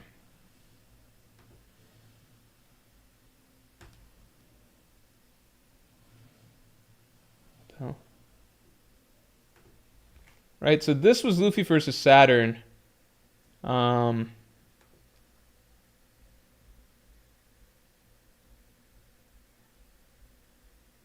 where does he do that thing? Yeah. So Luffy... Wait, am I sharing right now? Yeah. So, yeah, like, Luffy does do the symbol thing. Does do the symbol. And he's got him. And then he sends him away. And Luffy's laughing. But then Saturn kind of just comes back. And Luffy's like, what? How come nothing I do damages him? You can't really say, like, Saturn's gotten low diffed here, Like, the fight's still going. It's just, it's still going. I would give it to Luffy if, like... Because I imagine Sommers is going to regenerate anyway, probably, but I think there was no point in the fight where Luffy really put him down. Like, I think, like, what Gabon did, where he, like, really pieced up Sommers, and, like, Sommers will eventually regenerate, but he clearly lost. I don't think you can say, like, Luffy clearly beat Saturn here. So, Saturn's fighting... What happens at the end of the arc is basically like an L for Saturn, which is he loses to... Like, Luffy and Bonnie fuck him up decently bad. Saturn still gets back up, but I would count that as like Luffy and Bonnie having gotten the better of Saturn, at least temporarily. But it's not even close to the same as Sommers, right? Even if you count that, it's by 4 separate characters in Elbaf. With Saturn, it was just like Luffy was kind of giving him the work various times, but even then, like, Luffy was not able to actually keep Saturn kind of down. It's not similar to Sommers, where I feel like he's actually getting humiliated over and over. Like, Gabon embarrassed him, and then really beyond embarrassed, like, it wasn't even a fight, it was just like over. And then this chapter, again, Luffy just such absolute overkill with that attack on Sommers. And then Loki, it's just like not even a fight. It's just him crushing him. I don't know if that's like comparable. I think Saturn would probably be the closest thing in that he does get fucked up by Luffy several times over the course of a short period of time.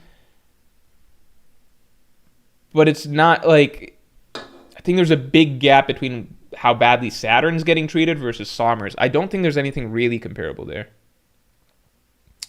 Grizzly Adams, thanks for the 5. It's that there are literally identical circumstances, but Joy Boys is strictly better. Why do the people of Wano even care about Ryuma? Wait, now I'm confused. Wait, what? What do you mean Joy Boys is strictly better? What are they identical? What's the identical aspect?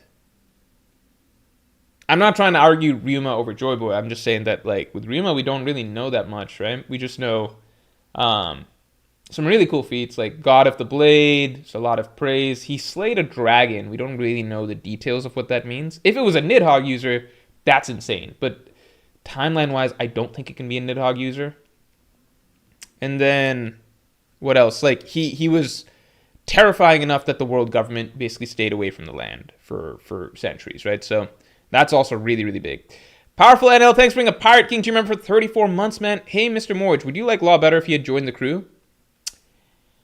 I think if Law was an early game addition to the crew, I would have really enjoyed him. In fact, arguably, if you had swapped, like, let's say Zoro was never introduced to the crew. Let's say Law was introduced earlier, right? It's possible I would have had more attachment to Law as a character, and then, you know, I would have preferred that character over time, right? But Law is such a power... Like, the problem with allies like Law is that they are filling too many of other characters' niches, right? So, when Law is introduced, him joining the crew, especially during that period, Punk Hazard, Dressrosa, back then, the general consensus was that Law was stronger than Zoro, right? I personally disagreed. I've always felt like Law is overrated, but during that period of time, like, Law was getting a lot of crazy feats, a lot of hype. He had better showings than Luffy up until Luffy debuted Gear 4th, right? So at that point in time, Law basically was this dude that just got added in. He essentially is co-captain with Luffy, right? If he were to join the crew, he would be more of a first mate type character or vice captain type figure than Zoro. He's also a swordsman, right? So it's kind of embarrassing that Zoro's being demoted to not even potentially the crew's strongest character who happens to be a swordsman, however you want to phrase that, right? Sanji's usually the strategy guy, but Law's clearly a better strategist. Like, that's his thing. Like, the crew tended to coalesce around his broader strategy, right? So, like, there's areas wherein... And then fucking doctoring. Like, Chopper's a phenomenal doctor, but there's some things I assume that Chopper's going to be better at than Law, but some things that Chopper straight up can't do that Law can because of obvious reasons, right? Chopper doesn't have a magic doctor's devil fruit. So Law is kind of a two all-in-one package that impedes on... like, he would at the very least displace the concept of the monster trio, right? You would be debating Law or Zoro for however long, right? With Law arguably having more vice captain-y traits in a sense. Introducing a swordsman that, even if Zoro's like the better swordsman, Law's clearly still a swordsman, and introducing a character who is a swordsman but arguably as strong or arguably stronger than Zoro is really weird that late in the game. Especially, I always thought it was weird that Zoro was never competitive with Law, because normally Zoro just sees a sword and like he's like all over that. He's like, well, I gotta fight this guy. It's like, Zoro, that's not even like a real swordsman. That's like I don't know, like, that's like Mr. One. It's a dude that just has a body that's he's just a devil fruit user. Zoro's like, no, I treat him like a swordsman, right? So I always thought it was weird that Zoro didn't feel any sort of way about Law being on the crew. Yeah, and then like Sanji, I think there's overlap. Chopper, obvious overlap. So like, if you're gonna have a character like Law is clearly built to function like his own thing. Like, he's a one-man plot driver, right? So that doesn't work as an addition to the Straw Hats, right? Because all the Straw Hats are carefully crafted characters in terms of like, we're gonna fill a niche in the story. Law was written in a manner that like he can essentially be a character that drives a storyline entirely by himself, because he's like very strong, has big picture thinking, strategy, etc. It's too much. Like all of the stuff that he brings to the table is too much to add in as just a piece for the Straw Hats. Yeah, that's why Law's crew is useless. He does most roles himself. That is, I think, an actual accurate observation, that Law's crew is essentially a courtesy crew. Like it's checking off a box. Like Law has a crew, but for 99% of the story, they're useless. And like it's even lampshaded in the story itself with Law's crew when they show up at Zoe. They're like, "Hey, don't forget about us," or like, "Don't ignore us," or whatever. And Law's like, they don't matter. They don't matter during. The fact that they have a submarine is almost like Law's ship is almost more valuable than his crew in the grand scheme of things, which is like the fact that Law has a submarine. It could be like Law's crew could essentially just have been like one dude whose sole purpose was to drive around the submarine, and the entire story essentially remains the same, you know? Growth Stonks, thanks to the 5. Hi, I like your Ryugashima theory because I was the one always bringing that up because the dragon Rima slayed was Onigashima, probably previous user of Loki's Devil Fruit. So we talked about this a little bit earlier. I don't think that... first of all, thank you for mentioning in the first place the Ryugashima thing. Are you the person who mentioned that Frankie's Vivre card has that? So that was helpful because that helped me go down, obviously, that additional Vivre card rabbit hole. But the Ryuma, the timeline doesn't seem to line up for Ryuma. It just doesn't seem to line up because it seems like Ryuma was around 400 years ago, or at least in the third world. So if Ryuma's third world, he can't have been the one to kill the dragon, especially considering we know that this fruit has not been eaten for a long time. Like Harold, Jarl, like these are centuries back that we're going where no one's eaten the fruit. Let's get the streamlights up to 50 real quick. Let's get streamlights up to 50. 11th SPS question out. I'm getting excited to look at these SPS answers. Please don't spoil anything. Grizzly Adams, thanks for the 5. Joy Boronika or whoever is probably the one who killed Elbaf. Okay, Oh, I don't know about that. I think that's a leap. I mean, if you watch my latest video, I explain in great detail why I don't think that these two ever actually hated each other. I think it was just a rivalry. Killing a much stronger dragon over Wano, that's probably his sword sitting there. I mean, Joy Boy or Nika being equal to Elbaf. I presume Joy Boy / Nika, whoever we're talking about here, is stronger than Elbaf. But they might be equal, we don't know. But I get what you're saying. Like, since we know timeline-wise, Ryuma did not kill a Nidhogg fruit user, right? Timeline-wise, it just does not seem to work. Yeah, technically, Ryuma's best feat of killing a dragon is something that pales in comparison to Joy Boy's best feat, right? Like, we can assume that whatever dragon Ryuma killed was not equal to the god of war that had the Nidhogg fruit. So I'd say that's fair. Miss my super? 1 sec, sorry. Let me just refresh this. New SBS out? Yeah, we're waiting for it to fully populate and then we'll answer some. Ariandel, thanks for the 2. Sanji always fights villains everyone beat up pre-time skip. Everyone beat up post-time skip? You're saying pre-time skip? You said PTS, right? So PTS, the problem with PTS is I don't know if it's pre-time skip, post-time skip. If you're saying post-time skip, I do think that's something that is unfortunate with Sanji's opponents, in that if you go through his roster, and his roster is not that big post-time skip, but if you go through his roster, it's like Wadatsumi, and I would argue with Wadatsumi, Jinbei did more impressive stuff against Wadatsumi. I think Sanji got to land the finishing blow.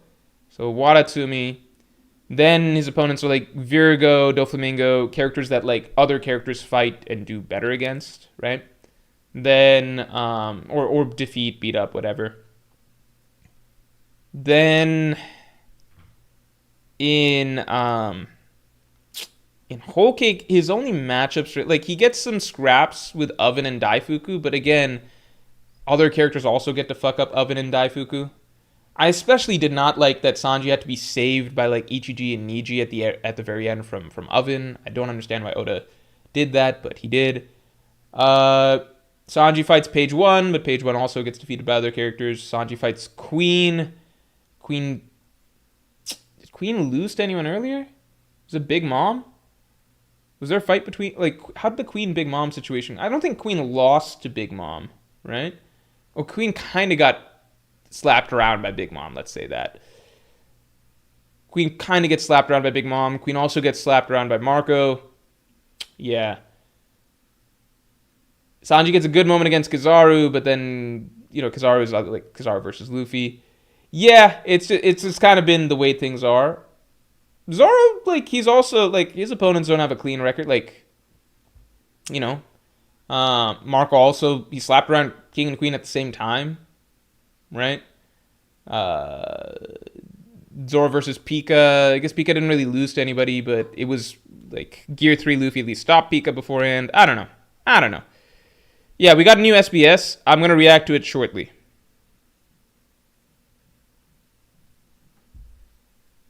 Smoker coming back stronger feels so unearned and forced on God.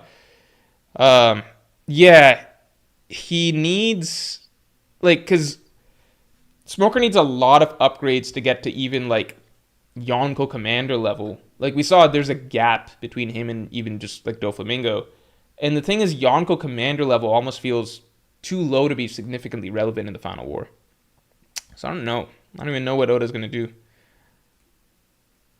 I mean, I would say that Oda did, like, a huge leap with Law's strength, between just, like, the Dressrosa saga to the Wano saga. Because Law basically went from being clearly weaker than Doflamingo, and Law actually had, like, a decent, medium difficulty fight against Smoker, right? Like, it's not like Law's, like, way up here and Smoker's way down here, Law was clearly stronger, but it wasn't like Law could just, like, walk over Smoker. It was still a fight, right? And then Law went from that level to, by the end of Wano, he's, like, a lot of people have him at, like, above Yonko First Mates, or at least, like, solidly Yonko First Mate level.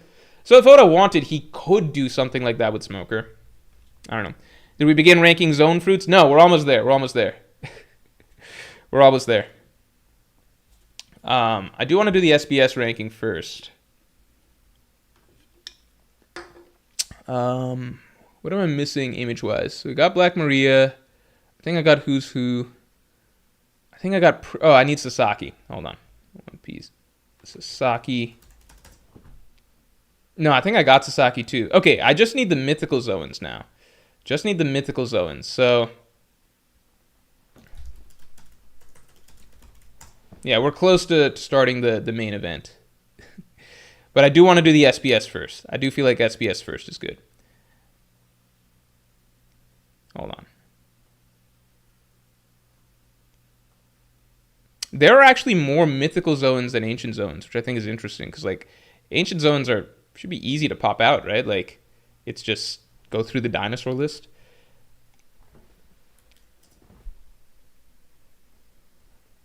Growth stonks. Thanks for the 5.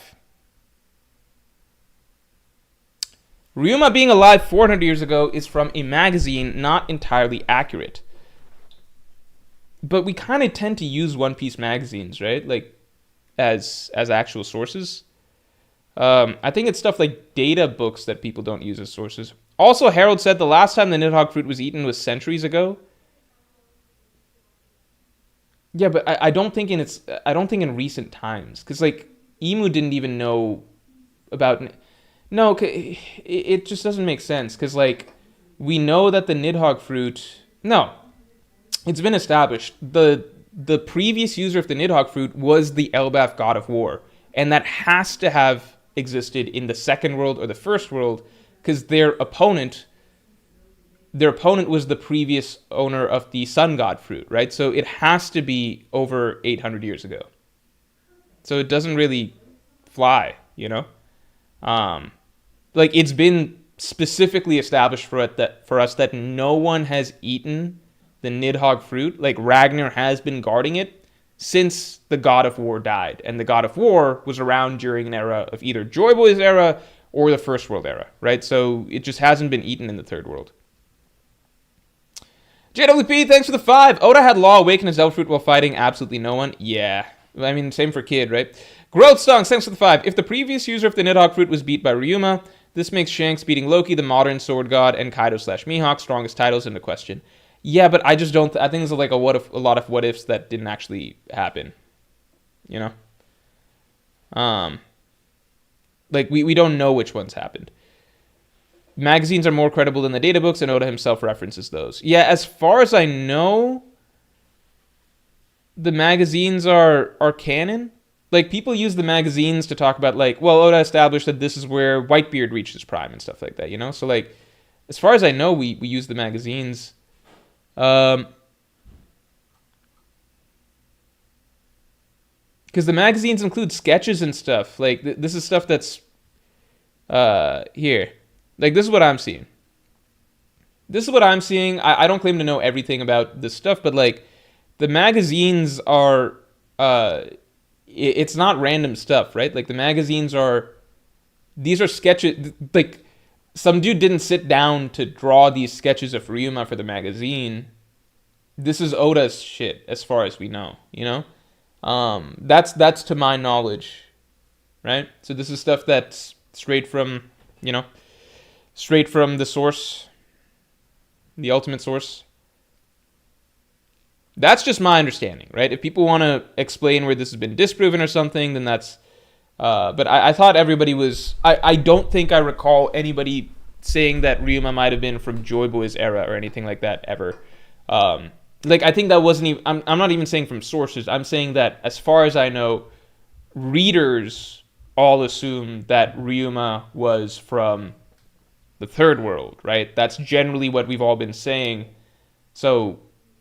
I think the argument that, no, Ryuma was actually from Joy Boy's era or even earlier, I feel like that's only coming out now because we just learned this new information about the Nidhogg fruit. So people kind of want to fit that into Ryuma's story, even though it doesn't seem to fit what we were saying before. Prith Vincible, thanks for the 5. Time dilation, Marijua not burning. Arnaut's message, Gabon thinks only some years passed. Reminds me of Rip Van Winkle, 100-year pass when drinking with with Dutchmen. But there's other things that suggest, like, again, I can't go through all of this, but there's other things that suggest that there is no time dilation.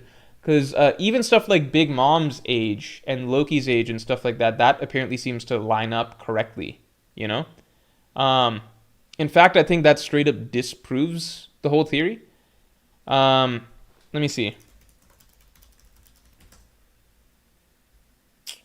Okay. All right, and then let me see this. Yeah, because Loki is 63, Big Mom is 68. It times up exactly with what we're told, you know?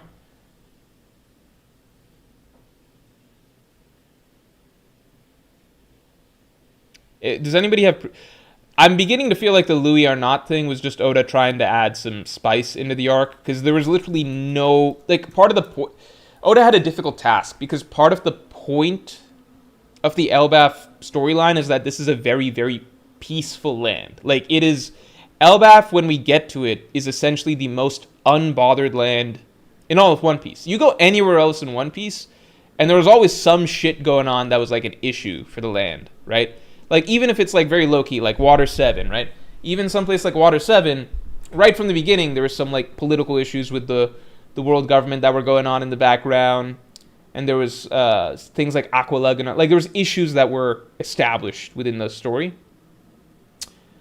Beyond that, though, like every island in One Piece, aside from like Elbaf is the first island in One Piece that I can say, yeah, it really seems like the point was that Harold had created a very, very peaceful land, right? So when you've created that as the point of that you're trying to establish with the story, then it becomes difficult to add some intrigue early on, because the thing Oda's trying to establish early on is like, look how calm and peaceful and serene this land is. You know, so, and then the world government comes to ruin everything. So I feel like Oda just might have been just scrapping to try and find some way to just keep readers hooked. Like, something will happen in Elbaf, I promise, right? So I think he had to fudge the truth a little bit with the Louis Arnott note. I think that might be the case. I think he had to fudge. I think he had to do some fudging. I think it just had to happen. So I feel like Oda was lying. I feel like, or Louis Arnott is just, I don't know, scared of Elbaf's like dinosaurs or some shit. That's all I got. I think that Oda was just, like, sometimes it's not even about the story. It's about the fact that, like, we're reading a weekly manga that competes with other manga in the magazine, you know? Just saying. And it's like, well, sometimes we just gotta lie a little bit. Sometimes we just gotta lie. Eric says, more huge SPS news. I'm gonna, as soon as somebody tells me that the SPS is completed, we're gonna hop in and react to the SPS. As soon as you guys tell me the SPS is completed.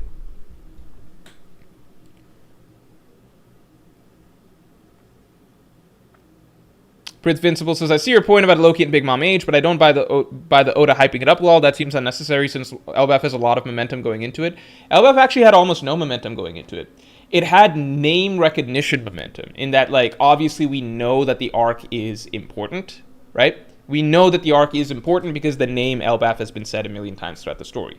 However, Elbaf had no narrative momentum heading into it because there was nothing established for the arc. So, in comparison, like, heading into Wano, there was a lot set up. We had been told in advance that, look, Wano, there's an evil Yonko there. There's Kaido, right? World's strongest creature, Kaido, right? So that right there, that's exciting. We're going to be having a rebellion against Kaido. Okay, we know the type of conflict we're getting. We're getting a rebellion, right?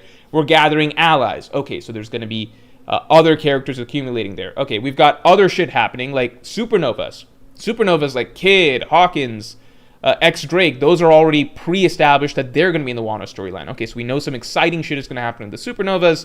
Turned out to not be that exciting, but these are the things we're set up, right? We know that Big Mom, that was established heading into Wano. Like, even Big Mom's going to Wano, right? So that's a storyline where, like, we get to Wano, and readers are going to have a little bit more patience because we already know everything set up. We know, like, a big villain that's going to be there. We know the type of conflict that we're going to get.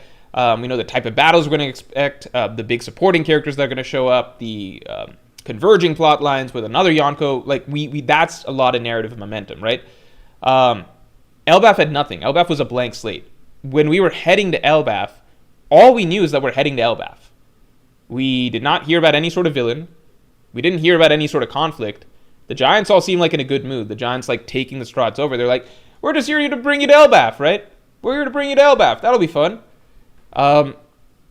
There's not, like, there was nothing there. We knew nothing about the island, really. Like, we were told that it's going to be, like, a land of warriors, but actually when we get to Elbaf, it's flipped, and we find out that there were once a land of warriors, but now they don't even want to do that, right? So Elbaf had no sort of, there's nothing heading into Elbaf that is, like, to chew on that we have some sort of anticipation for, other than, like, we think it's going to be an Usopp arc, right? So there's excitement for Elbaf in the sense that we're finally going to be in Elbaf, but there's no sort of hook, like, week to week, right? So Oda essentially, and, like, you can say that, like, well, readers will just be tided over for some time because we're in a land that we should be just naturally excited to be in.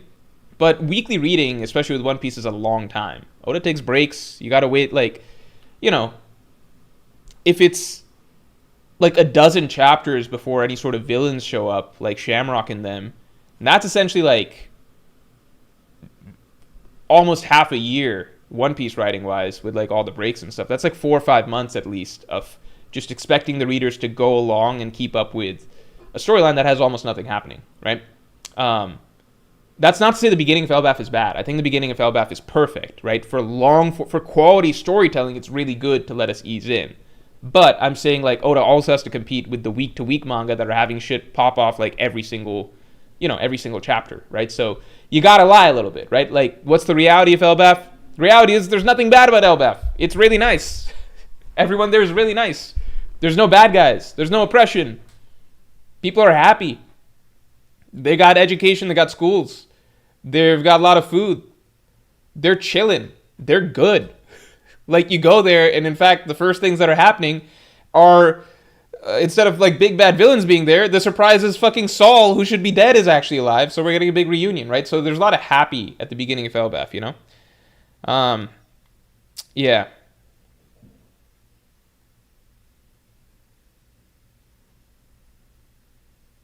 Ender says Elbaf had so little narrative momentum going into it that fans genuinely thought that the art errors in boring ass Legoland section were intentional and actually building up to something of worth. LMAO. So that's true. Like we were all expecting something. And this is like an actual absolute constant of Oda's storylines. He always likes arcs. It's a strong preference for him. Some mangaka like to start arcs off with a bang. Oda is the opposite. He loves starting arcs off as simple and light as possible, and then build to exciting things as it goes. He likes the traditional sort of like easy breezy, okay, building, going, right? I think the only arc I can think of in One Piece that truly starts off with a bang, only major arc that starts off with a bang, is Alabasta with Ace right at the beginning. That's like one of the high points of Alabasta, and it happens at the beginning. But you look at something like Wano gigantic arc, the first 10-something chapter, more than 10 chapters. No, I think like the first 10 chapters is the most like baby food storyline ever. Like Luffy shows up and it's like we're going on a little cutesy mission to go like to Bakura Town and get back some supplies for this leftover village, and you know the only bad guy there's like Hold'em. You know, it takes some time. Like Oda's comfortable just sitting with that sort of like light-hearted adventure before then we get the hammer drop, which is like Kaido showing up, right? So you look at that for most One Piece arcs. Generally, the early parts are light, and that's good. I think that's better for storytelling in the long run. Act 1 is my favorite arc of Wano because Oda kept it nice, simple, and then still brought up a strong climax to the act, right? Anyway, are we almost done with the? But that's why I'm clarifying with Elbaf. Like, you can't go too simple. Like, at least with Wano, you got some even I'm just spitballing now. Like Whole Cake Island, like the Seducing Woods. Like Oda likes his lighthearted beginnings, right? Before you ramp stuff up, right?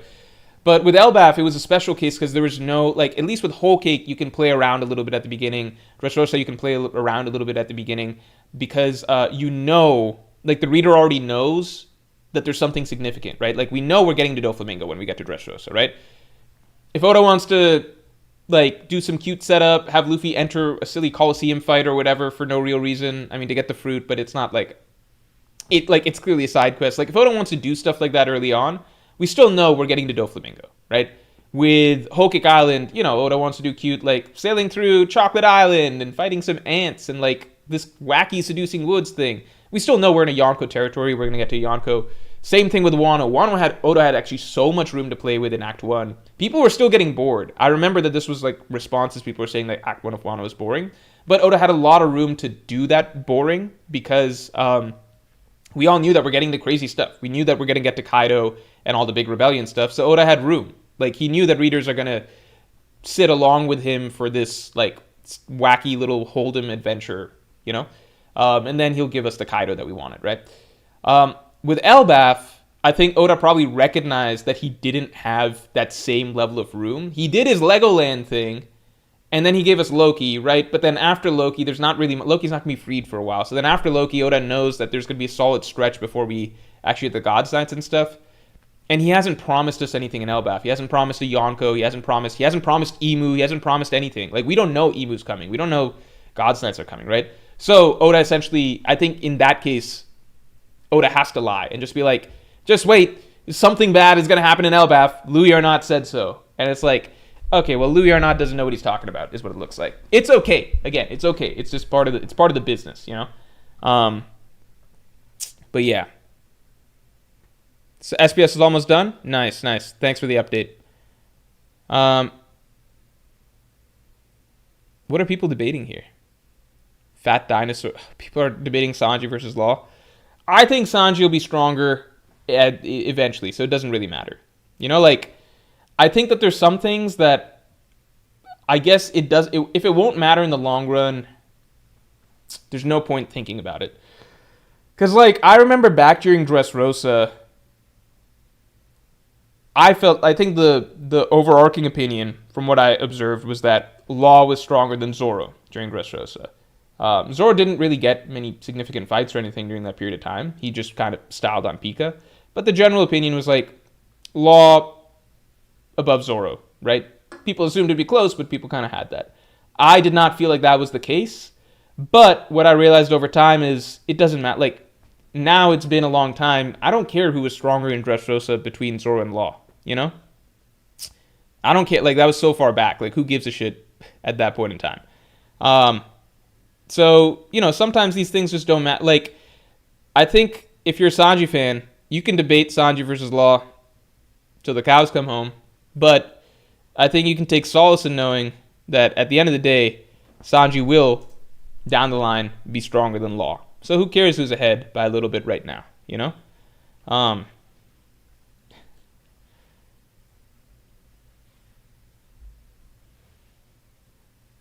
It's like, yeah, like these characters that are all kind of rising up at the same time. I think it's better to just look at, well, what's their end point kind of looking like, you know? I now feel very confident that Zoro's going to be way ahead of Law, Kid, and all of that stuff. End of story.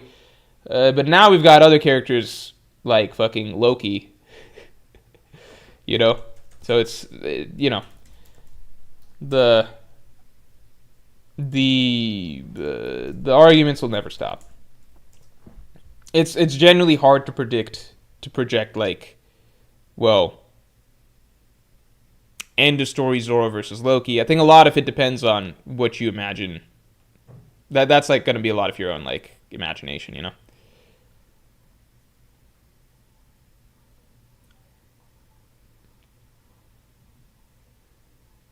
Hold on, we're getting there. We're getting there. Is Morge reading the SBS? I will shortly. I will shortly. I will shortly. I want it to be over. I don't want to keep refreshing it. So I want the SBS to fill out. And I'm grabbing these last images for the tier list. Grabbing some last images. Yeah. Yeah, this is good. This is good. Hold on. 13 questions out so far. How many questions are normally in an SBS? Cavendish was stronger than Dressrosa Zoro. Cavendish wasn't even stronger than Robin. What? Cavendish literally got like low diff by Robin.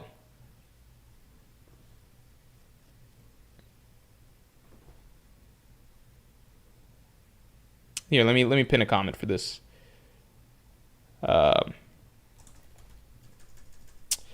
Reading SBS next.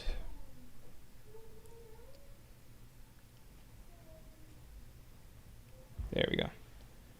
All right. Trying to find a good image of Hybrid Kaido. Oh, this is a good image. Yeah. I'm going to be very curious if people prefer Loki's dragon design to Kaido's now. Because it's... I think it's a close toss-up. I feel like it might be hard to beat out Kaido's dragon form. I feel like that might be a preference thing. Like, do you prefer the Eastern versus Western? But I think where Loki could edge Kaido out is in the hybrid form. JWP, thanks for 5. Nah, Morge, you don't understand how Black Blades work. Top 3 all time will be 1 Zoro, 2 Mihawk, 3 Rayma. It's true, Black Blades drop everything. The last Nika Fruit user did not have a Black Blade.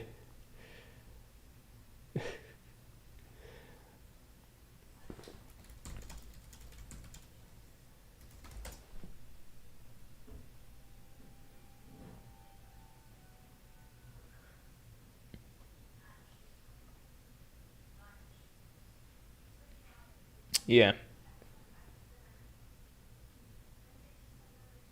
EOS Virgo over EOS Sanji. Yeah. Kaido's was special, I can't lie. Yeah, just being first matters a lot. Being first really changes things. Because if Loki's came first, then I think we'd be more impressed with Loki's dragon form. But we've seen a big dragon introduced in One Piece already. Like, there just is an inherent wow factor to having the first, like, big dragon transformation in One Piece, you know? That's not, like, goofy, like the Punk Hazard dragon or whatever. So I think that's going to be hard to beat. But I do think that Kaido's hybrid form, I just remember it wasn't like a wow hybrid form when it came out. I think like it was kind of like, oh, okay, so that's Kaido's hybrid form. His hybrid form was essentially exactly what you would expect, you know, which isn't bad. I don't think it's like a bad design. It just wasn't like whoa, holy shit, like his initial dragon form. And that's okay, you know. But I think that Loki potentially having like a really cool hybrid form could allow him to distinguish himself as having one of his designs be cooler than Kaido's, you know? Alright, and all I got left is the Gorosei. So I've been doing some snipping while we've been streaming.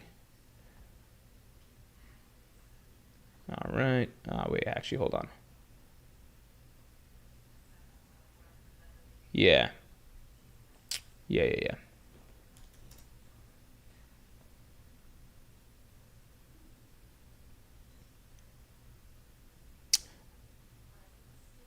I couldn't get into Kaido's dragon form. It reminded me too much of Shenrong.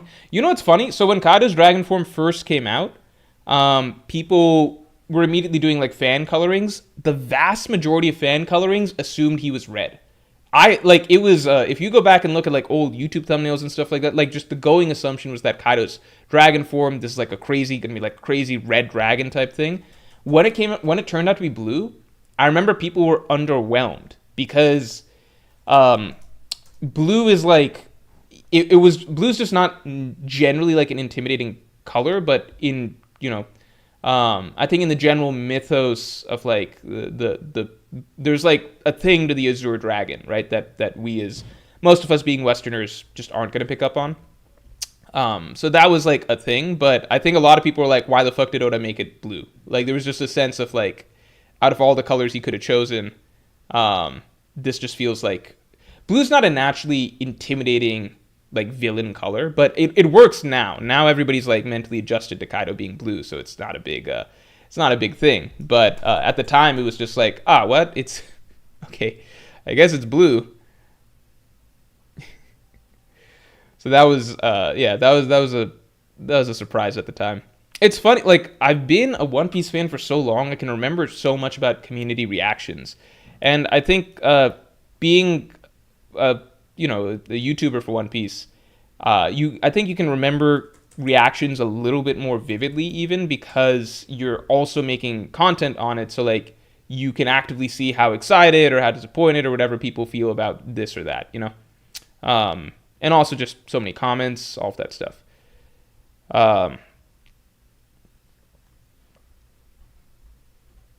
Yeah.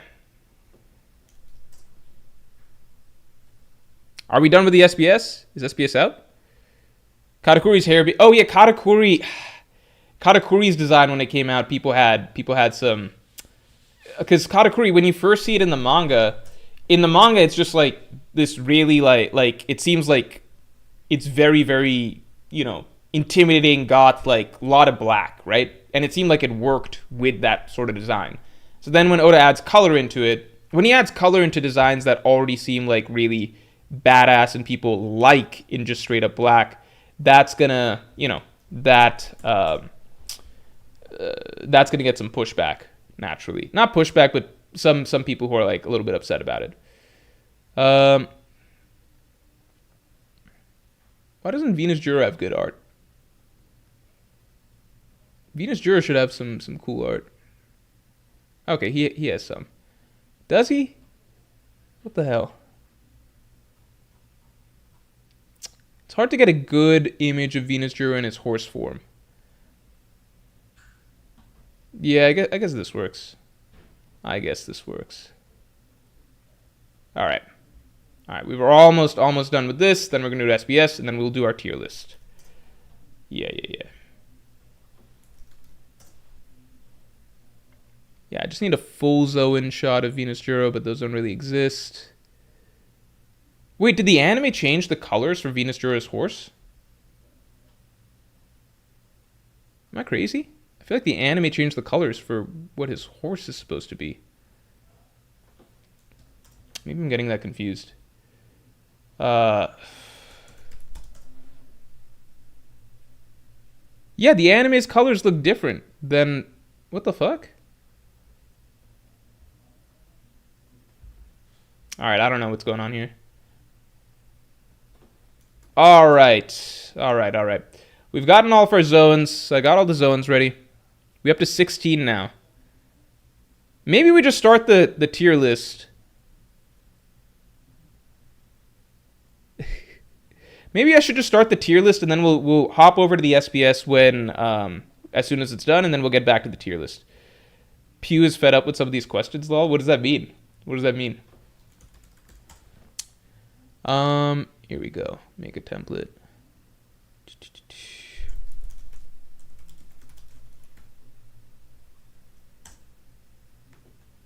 Oh, whoops. Yeah, here we go. Oh shit, I gotta get Loki. I fucking forgot about Loki. The most important, the one that we're really, that inspired the entire point of us doing this. Alright, let me get Loki in there. I'm gonna use the image from the latest chapter. I think the latest chapter image does him a bit more justice. Yeah.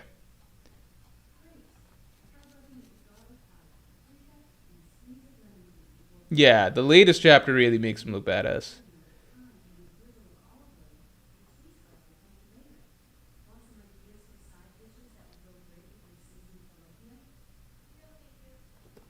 Alright, here we go.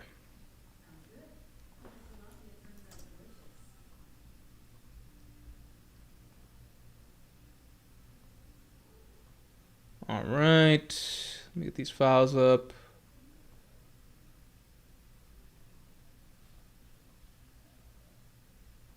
Alright.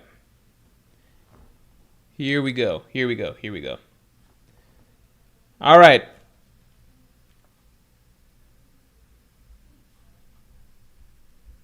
Take a look at the tier list that's been assembled.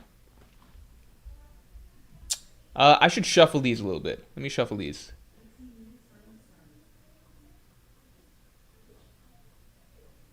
Shuffling around. Really need to get some of the... Yeah, the late game stuff needs to be moved. So, the way that this works is basically... it's very simple. The way this works is very simple. We've got every notable design. So, like, I'm not going to include, like, Lucci in his full leopard form. Who gives a shit? It's just like... Or Kaku in his full giraffe form. Because it's standard, right? It's just like, this guy is a leopard. It's just Oda drawing the basic animal, right? So we're not going to do that. We are going to do anything that's interesting, though, right? So, like, a full Zoan form for a dragon is much more exciting than a full Zoan form for, like, when Lucci turns into a leopard, right? So anything, I think it makes sense, right? Does it make sense? I think it makes sense. Yeah. SPS is done? SPS is done? Is SPS done? All right. Yeah, let's do SPS. Is SPS actually done? Jordan Van says, I hope Mort sees his message. Mort, it's all done. You can read them. All right. Awesome. Let me make sure it's updated on the One Piece. How many questions are there supposed to be? How many questions are there supposed to be here? I only see 10 on the One Piece Reddit. Should I go to Pew? Stussy. Oh, shit. What type of Zoan is Stussy? Oh, she ate the bat fruit. Duh. Okay. Hold on. Let me get that in. I remember I thought she was like straight up from an island of vampires.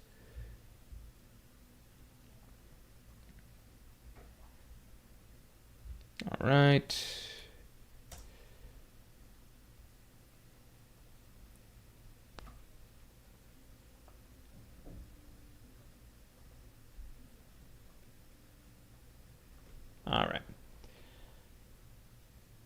All right, we got Stussy in there now. Am I missing anyone notable? Okay, there should be 16. I want to just read it off the One Piece Reddit, but I mean, I can go to the source. I can go to Pew if needed. Go to Pew? All right, I'll go to Pew. I'll go to Pew. Let's do it.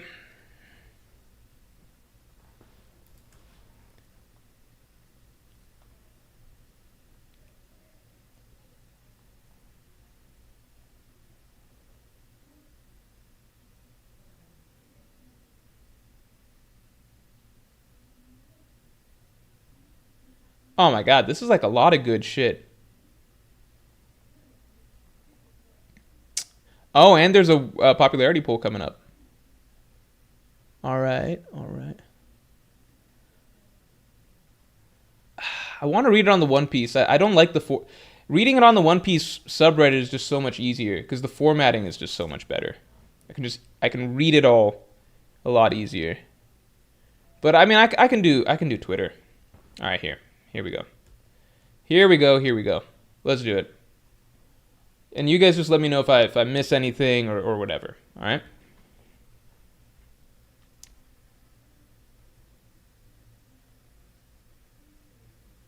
Yeah. All right. Yeah. Let me share this.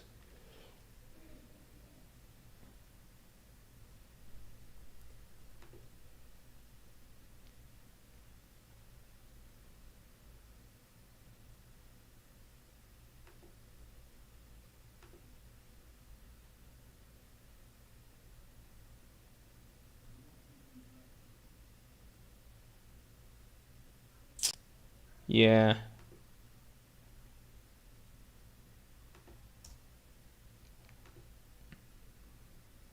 Hope Law beats Zoro in the popularity poll, so Morge gets mad. That did happen one time. That did happen. Okay. All right. Let's get into it. Hello, Oda Sensei. About Captain John and Gansui of the Rocks Pirates. You know what? Let me go pee real quick. Let me go pee. Be right back.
All right.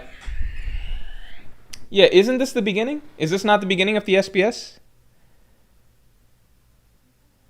Is this the start? I want to go in order.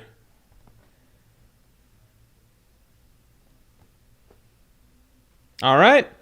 All right, let's get into it. Hello, Oda Sensei. About Captain John and Gansui of the Rocks Pirates. Aren't they the previous... Oh my god, they're asking dumbass questions. And Gil Bastar, but their usage was a bit different. Is Gil Bastar the previous horror? I forgot about this. Okay. Previous users are already dead. These three appeared once as general zombies during the Thriller Bark arc, but well, it doesn't really matter. There isn't a fixed way to use an ability. The user's personality comes out. Since Ganzui has thick fingers, he couldn't pick his nose to make bombs like Mr. Five. That's really funny. That's actually very funny. Oh, this is not in order. This is, oh my god. It is the start? That's it for the SPS? I don't know. Okay, I guess it doesn't matter. The order. Are there any standard activities or games that Luffy and the crew play during their parties? He immediately starts playing the piano or violin. Frankie joins in on the guitar. And then singing and dancing and choruses begin. There's the classic chopsticks in the nose. Yeah, dance. Yeah, we know you like that one. Usopp quiz. Usopp boards are handed out and everyone plays. There are penalty games. Arm wrestling, board games, Jenga, weapon darts, sword, axes, knives. Oh my god. I wish we could see more of this. I wish we had more time with just the crew hanging out on the ship. Drinking contests, speed eating contests, Jinbei's dice gambling. Gambling is Jinbei's one vice. But he didn't want to gamble on that roulette wheel, I remember. Blindfolded plank walking, sumo. We saw that in one of the movies, right? Usopp's imitation show, etc. The standard thing, above all, is probably singing. Man, the Strats are doing so much fun shit. Yeah, I thought Ganzui did use a booger bomb, right? To take out Captain John in the end. So is that inconsistent? Okay, here we go. Does the captain of the Kuja Pirates always become the Empress of Amazon Lily? Good question. It's actually the other way around. First, there's a saying in Amazon Lily. In this country, strength is beauty. Yep. The strongest and most beautiful person wins the throne as Empress. It just so happens that the Empress is also, in other standards, very beautiful, you know? Simultaneously, they also serve as the captain of the Kuja Pirates. Good. With the story of Shaki, who successfully escaped the Celestial Dragons, being depicted in this volume, I feel like we can start to see why Hancock and her sisters, who were candidates for the Empress position, were targeted and enslaved by someone. Not that it matters, though. Young Gloriosa was depicted wearing the same snake earrings as Hancock. Also, themes like Shaki and Tritoma wore different accessories before becoming captain, but wore the snake earrings after. Is it a rule that the captain of the Kuja Pirates wears those earrings throughout the generations? Just like the previous question, being the Empress comes first. Think of them like a crown that is passed down to each Empress. After they step down, they're free to keep wearing them or take them off. I like these answers. Makes sense. Interesting. Yeah, this tracks and the history of the Kuja Pirates makes sense.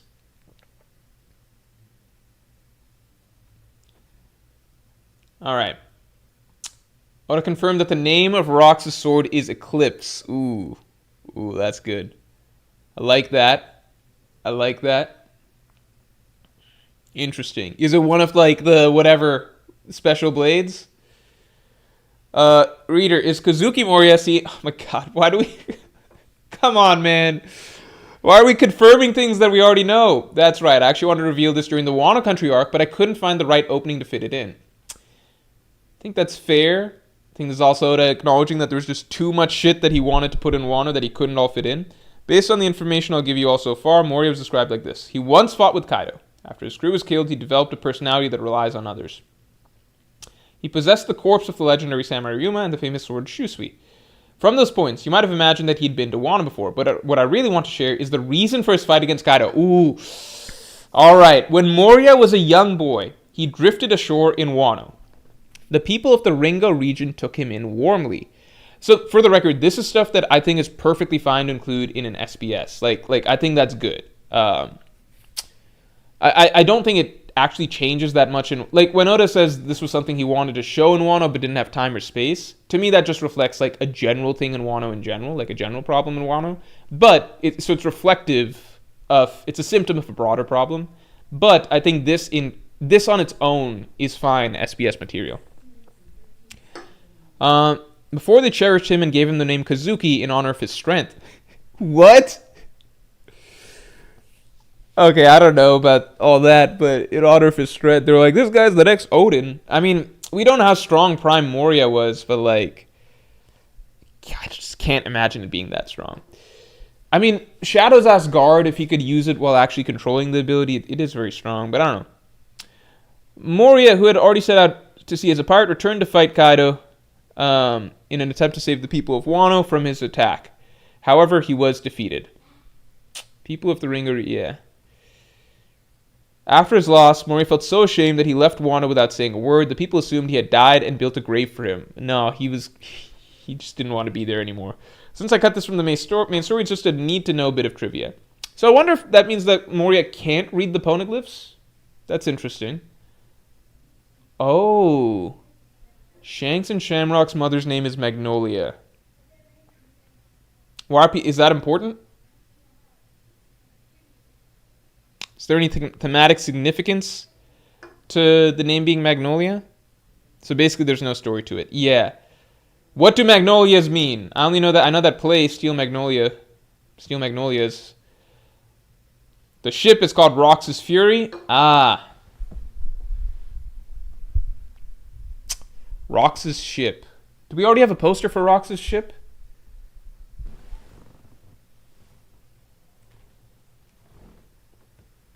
Let me take a look. Take a look. I think we have a poster for Rox's ship, but I might be wrong.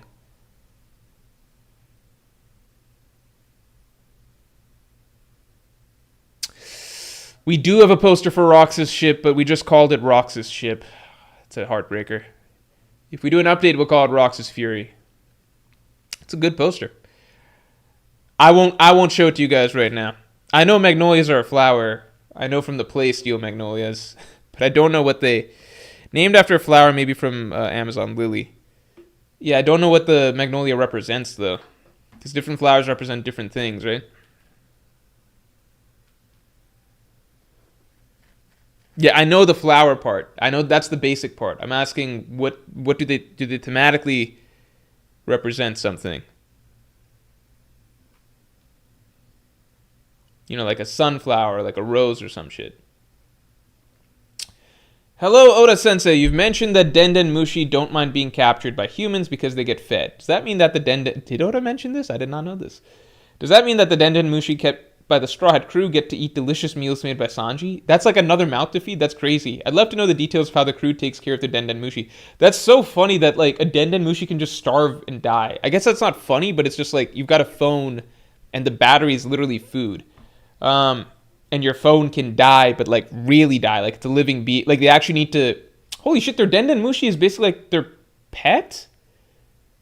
It's like a member of their family. Then Soda says, first of all, there's one long distance Denden Mushi. Additionally, Nami, Usopp, Sanji, Robin, and Frankie carry baby Denden Mushis. That's interesting, which they sometimes lend to each other. That's interesting. I think that tracks for those characters being the ones that are. Those characters are the ones that are conscientious enough that it would make sense that they would have one. As long as they have water, Denden Mushi can survive for about 3 months without food. However, since communicating via thought waves uses a lot of energy, it's best to give them some leftovers after use. Interesting. They are let loose in places like Robin's flower bed or Nami's tangerine grove on the upper deck of the Sunny. They're perfectly happy if you occasionally give them their favorites like cabbage or lettuce. Apparently, on days when they get sprinkled with water from a watering can, they get so excited that their signal can reach all the way to the other side of the world. I like that question. That's cute. Denden Mushis are a thing that I hope Oda doesn't explain too. I mean, he basically explained how they work here, but they're just a cute part of the story. Why is Stussie's bat fruit spelled with a small su? Okay, this is some Japanese stuff. If we're naming it with my current vibe, I'd probably say bato, but I must have blah blah blah. Okay, I don't care about that. Continuing on. Oh, here we go. Here's some stuff. Oh, this is that stuff.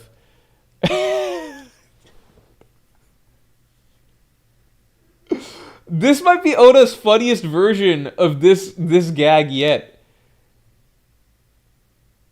I think this might be Oda's funniest version of this gag so far.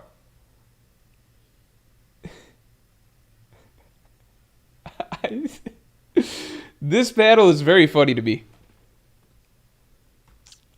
That's very funny. Grizzly Adams, thanks for the 10. Google. Oh, thanks. Magnolia information. Across many cultures, magnolias are associated with grace, strength, and endurance due to ancient lineage, having existed for millions of years and surviving various climate changes. Interesting. Davy Clan stuff, potentially? That is very funny. This is this SPS answer. Okay, here we go. Here's a big one. This is probably what Eric was getting excited about. Oda, I've been wondering for some time. Was that hooded figure talking to the five elders during the reverie about a certain pirate actually Shanks, or was it Shamrock? Also, does mermaid poop come out from the front or the back? That is insane. Oda, the back. Oda's just like, the back. And yes, Oda's like, let me answer this first before we get into this silly Shanks Shamrock stuff. Priority, the back. I just like the short answer. Yes, it was Shamrock. In the anime, it was actually voiced by Shanks' voice actor, Shueisha Ikeda. I realized, I forgot to tell the anime staff that it's not Shanks, but later I met Shamrock's voice actor and thought, he's the one for Shamrock. So now I'm thinking it's a good thing I didn't rush to pick a voice actor back then. Okay, I mean, this confirms to me that it's not like Oda and the anime is, like, the anime doesn't know that much, as far as we can tell. That explains a lot of their inconsistencies. Again, anime is not canon, and it will never be canon. Unless Oda comes out and says, this is specifically something I asked the anime to add. It's not canon. Met Shamrock, blah, blah, blah. Okay, cool stuff. So that's not a huge reveal. It's just, again, confirming something that most people already assumed. Okay, Roger has the mark, the mustache skull, but Roger himself hasn't grown a mustache yet. Why is that? Those are udon... Why, Oda? Come on, that's udon. Yeah, I got a question about this one. I got a lot. You're right. I think 99% of readers don't care, but now 100% of you won't be able to unsee it.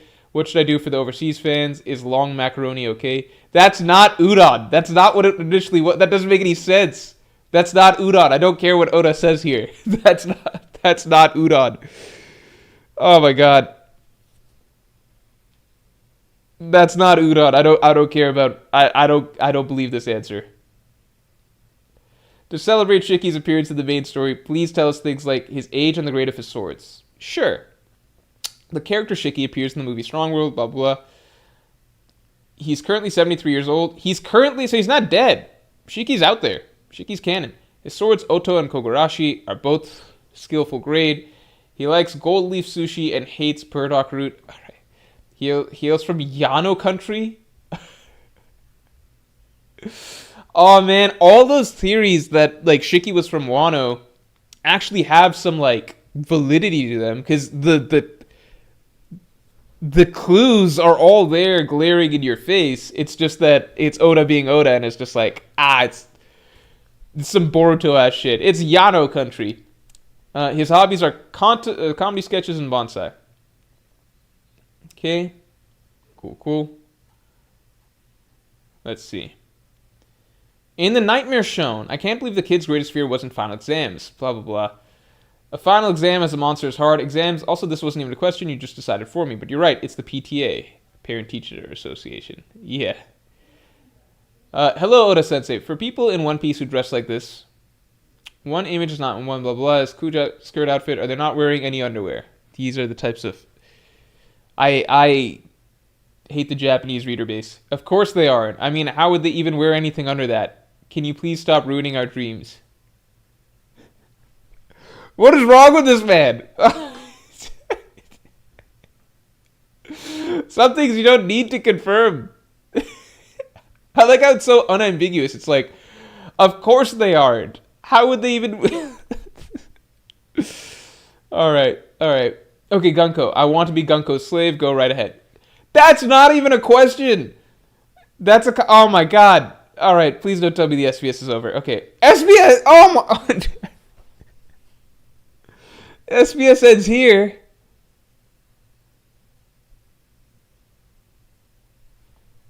I'm so done. All right.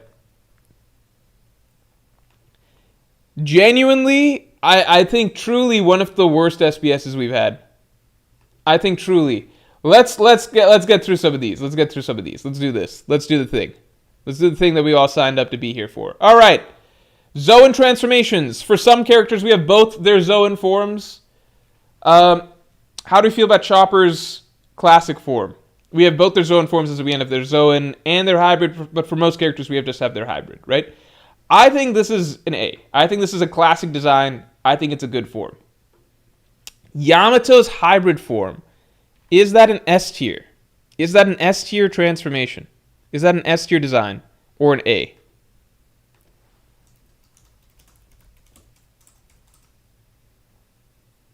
I will not accept lower than S or A. As much as I don't like Yamato, I think it's a good transformation.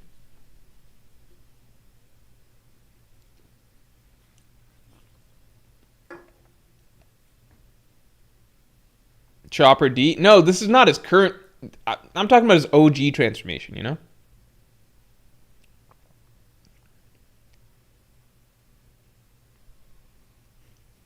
Yeah, we can go A for Yamato. We can go A for Yamato.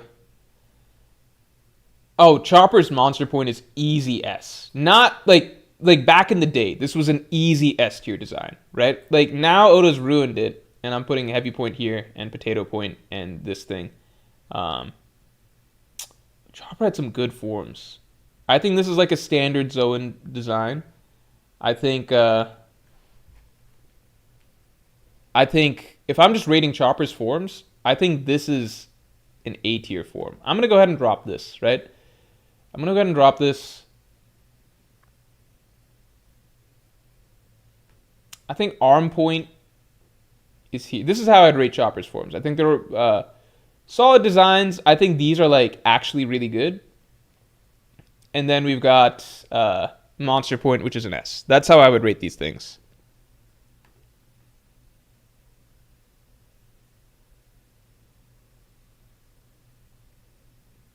Yeah, we've got the variations included. All right, Orochi. I think Orochi's ass. I think this is genuinely not good. Like, I think we were. For a mythical Zoan, I think it's one of the lamest mythical Zoans. Like, it just looks like a bunch of puppets popping out, you know?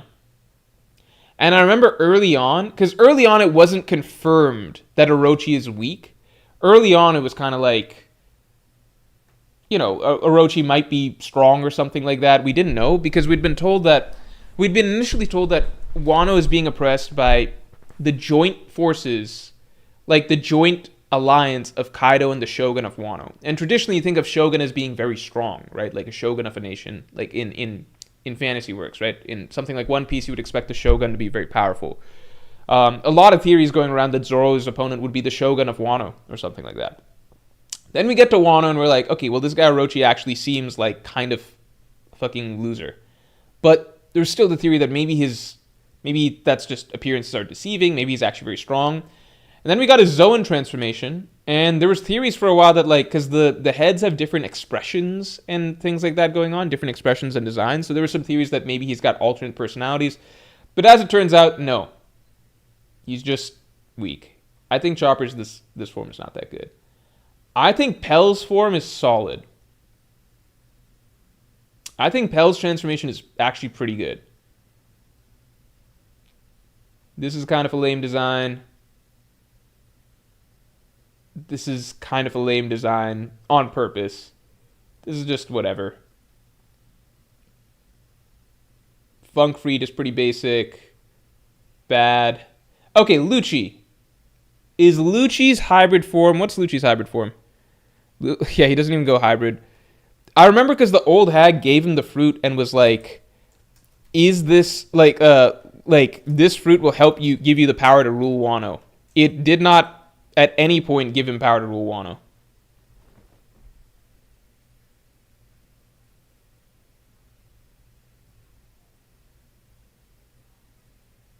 Colin says, bro, I can't be here. I like almost all of these designs. Hey, they're all fun. It's just like, which designs are, you know. Oh, did I get... The Mino Chihuahua is just going to go here. That's silly. Right? Bunbunku is cute. I mean, this is cute. This is cute. I'd say...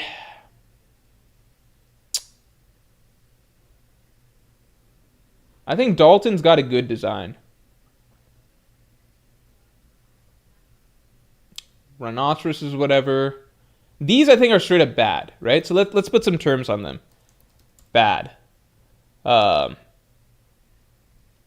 let's say lame. Let's say lame. Because, like, people, you might like him for gag reasons. Like, I like the horse for gag reasons. But it's ultimately kind of lame, right? These are okay. Good. Great. Amazing.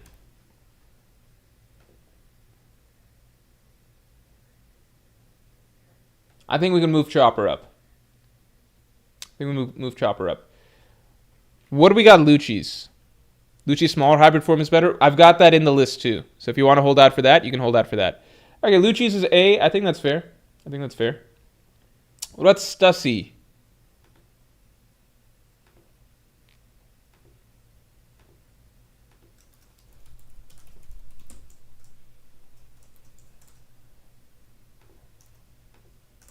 I'll give her a wide range because I don't know where people will put her. Kaido's hybrid form.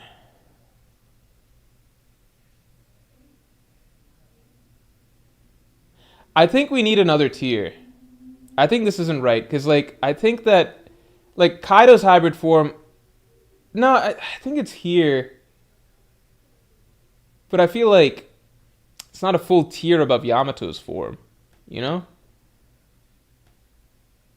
No, I think this is right. I think this is right. I think Kaido's hybrid form is.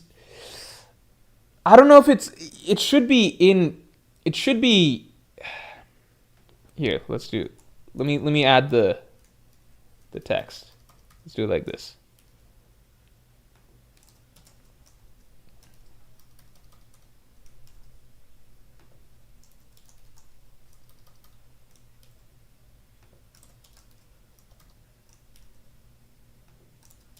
I think we might do some re-ranking as we go. All right, we got B for Stussy. Yeah, I think that's fair. B is good. I think she's good, right? Do people want Lucci lower?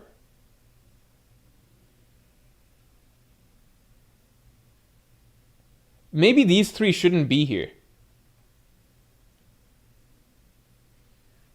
Should I move? It is a full tier above Yamato. Do you guys think that I should move Hornpoint and like Pell and Lucci down to good? Beckham's is lame. Okay, so I didn't do a photo that does justice to the skeleton horse, but I think the skeleton horse is like, I think it's really good. I think it's either S or A.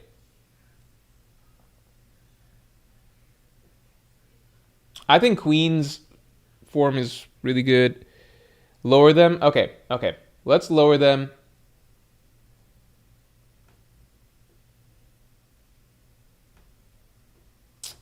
What about Lucci? Let's do a poll for Lucci. They're closer to good than they are to Yamato. Yeah, it's because the mythical, like... I need a very good. Yeah, let's do that. That's what we're missing here, right? Here. Let's add another tier. I just hate adding more tiers because then I got to go through the whole process of like relabeling. Yeah. So this is great. This is, let's say, very good. Got to change the colors. Got to do all sorts of things. It makes life very difficult. All right. Now you're going to be yellow.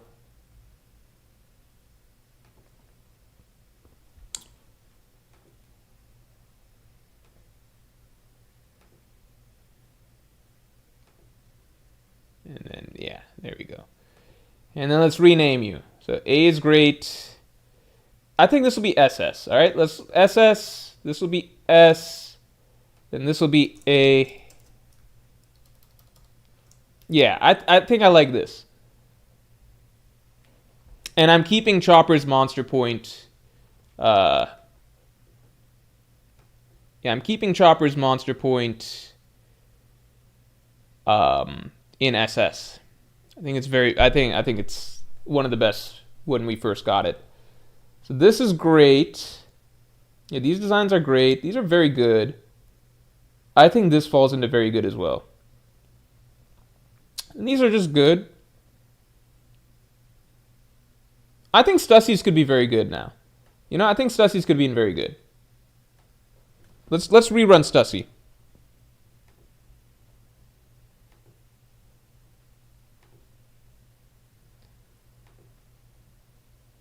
Oh, whoops.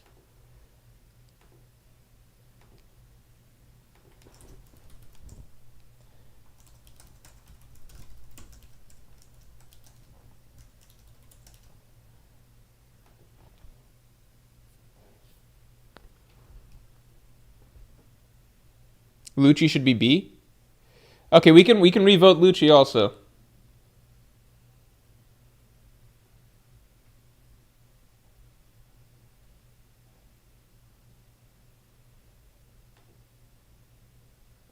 Okay, we can keep Stussy there.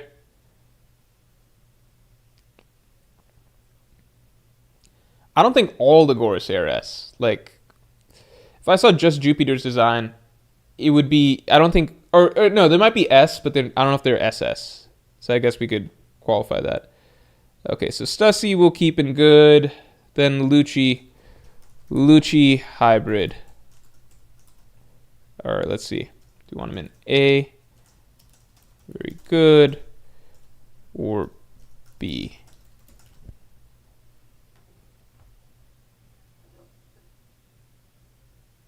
Stussy design, his wings and fangs, kind of lame in my opinion. I think you got to look into the whole character, right? So like what's the full look? I think it's a pretty cool look.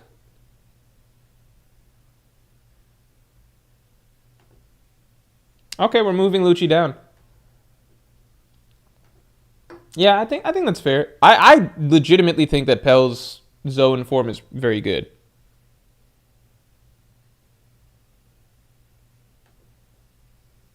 All right, I'm liking this. Chaka has also, I'd say, a very good transformation. Okay, Jack's hybrid form is terrible.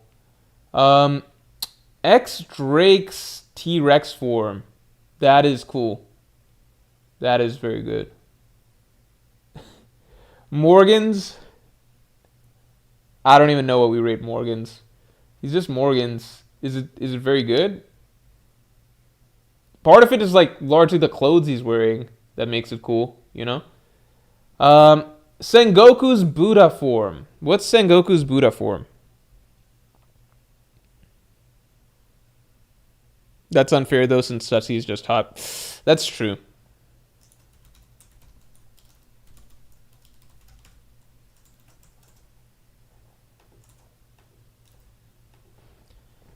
I don't think his Buddha form is SS, personally.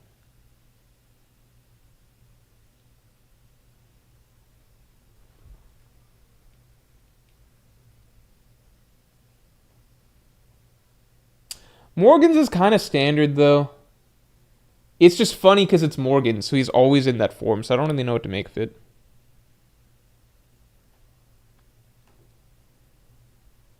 Okay, oh, people have a wide range of opinions on Sengoku's Buddha form. Let me narrow the range and do it again. Let me narrow the range and do it again. Because it looks like he's not getting SS, right? But Sengoku Buddha. S-A-B.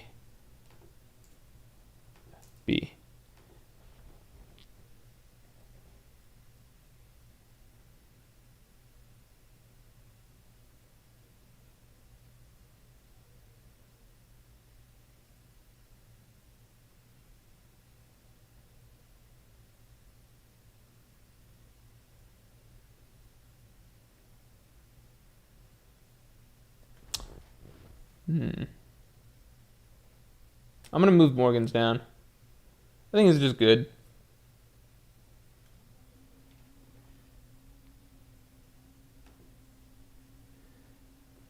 Okay, looks like it's averaging out to about A. That sounds good to me. I think that feels right. All right, Mars. I think Mars is either an SS or an S. Let me ask you guys' opinion on Venus Juro.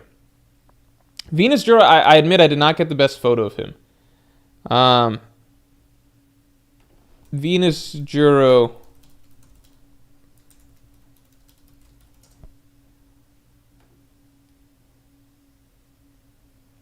I don't know why I don't see good images of Venus Juro in its skeleton form for whatever reason.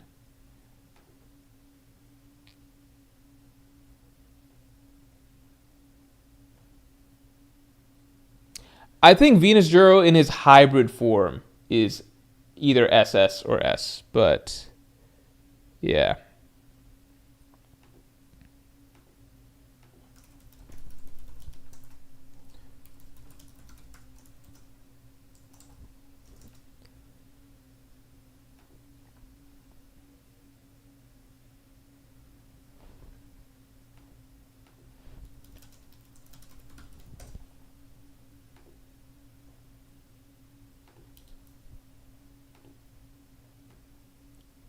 Here. So this is just a reminder of what they look like. Oh my god. Why is this image cut off?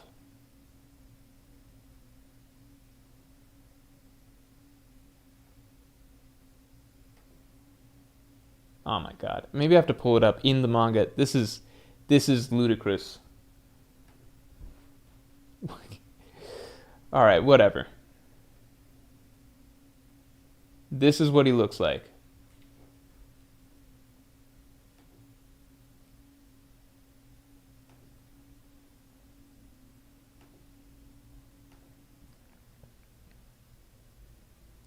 Okay, people are caught between SS and S. I'll keep him in S. I'll keep him in S.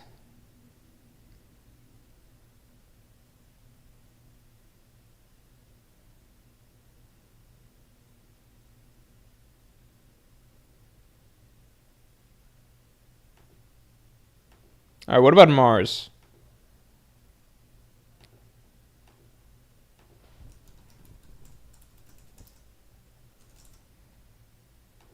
Mars, SS versus S. Do we have a... Yeah, I mean, whatever. This is Mars. The green was cooler? Yeah.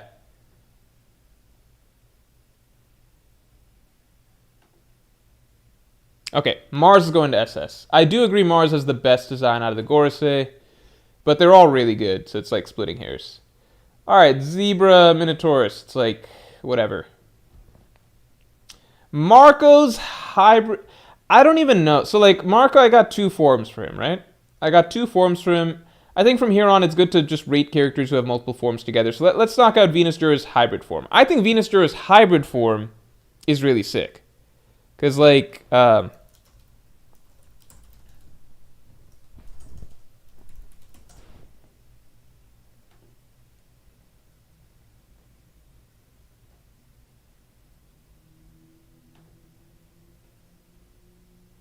hell?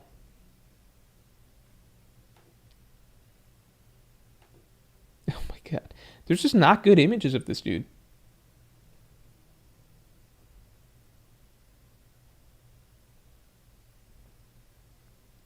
I genuinely can't find good images of this guy. Venus Juro hybrid form.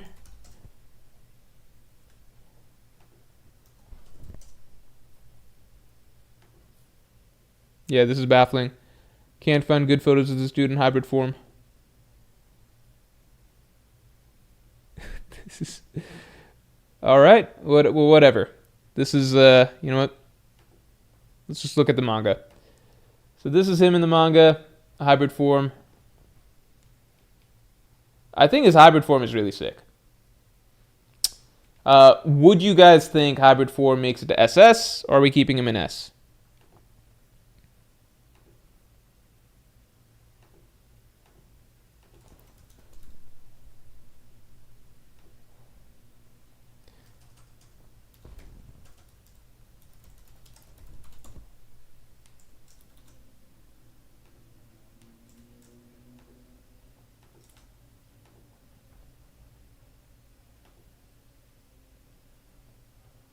Brim1, yo Morge, I go to basic training on Monday, so I can't catch the streams.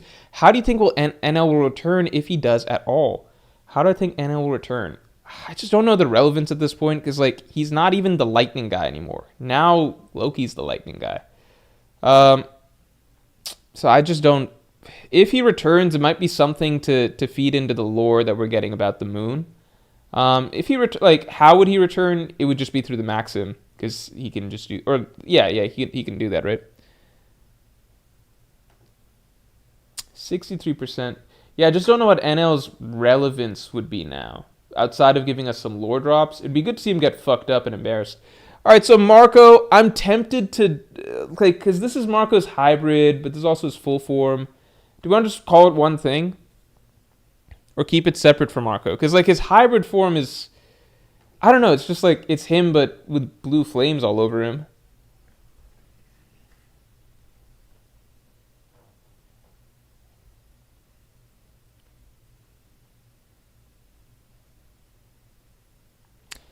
So this is what I disagree with, because NL returning, he's New World fodder, literal Peckham's victim. So I strongly disagree with this, because I strongly disagree with that, because all Peckham's is used to establish is that Logias, just by virtue of being intangible, like just by virtue of being Logias, no longer means you're invincible. But NL doesn't have, like, NL's not just a Logia, right? That's not the same as Caribou. NL straight up is just like, we already saw Nami essentially could like fuck up characters like Ulti thanks to having Zeus, right? NL basically has that firepower and a lot more flexibility because he doesn't need to charge up with clouds and things like that. It's just he can just spam those type of attacks. That's still always relevant in One Piece. Like, that's still really, really strong. That just is really, really strong in One Piece. That doesn't mean like he's top tier or like admiral level or anything like that, but there are a lot of characters that would still get absolutely fucked up by NL's attacks.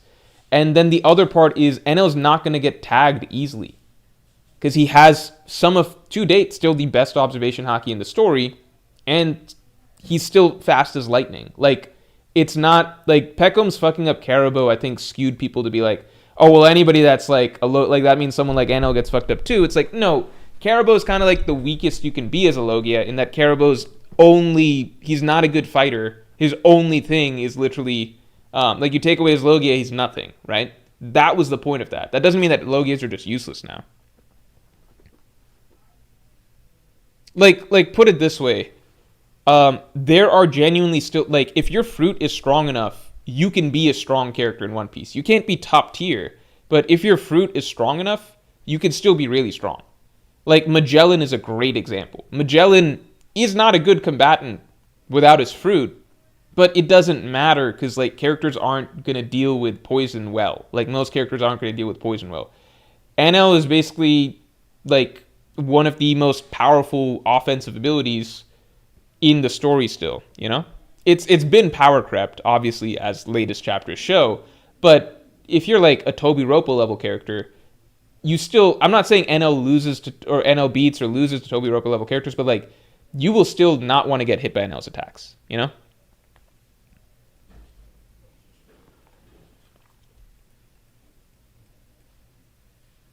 Oda said his bounty would be above 500 million, so not lame at all. Yeah, and that's before Oda really started ramping up the bounties too.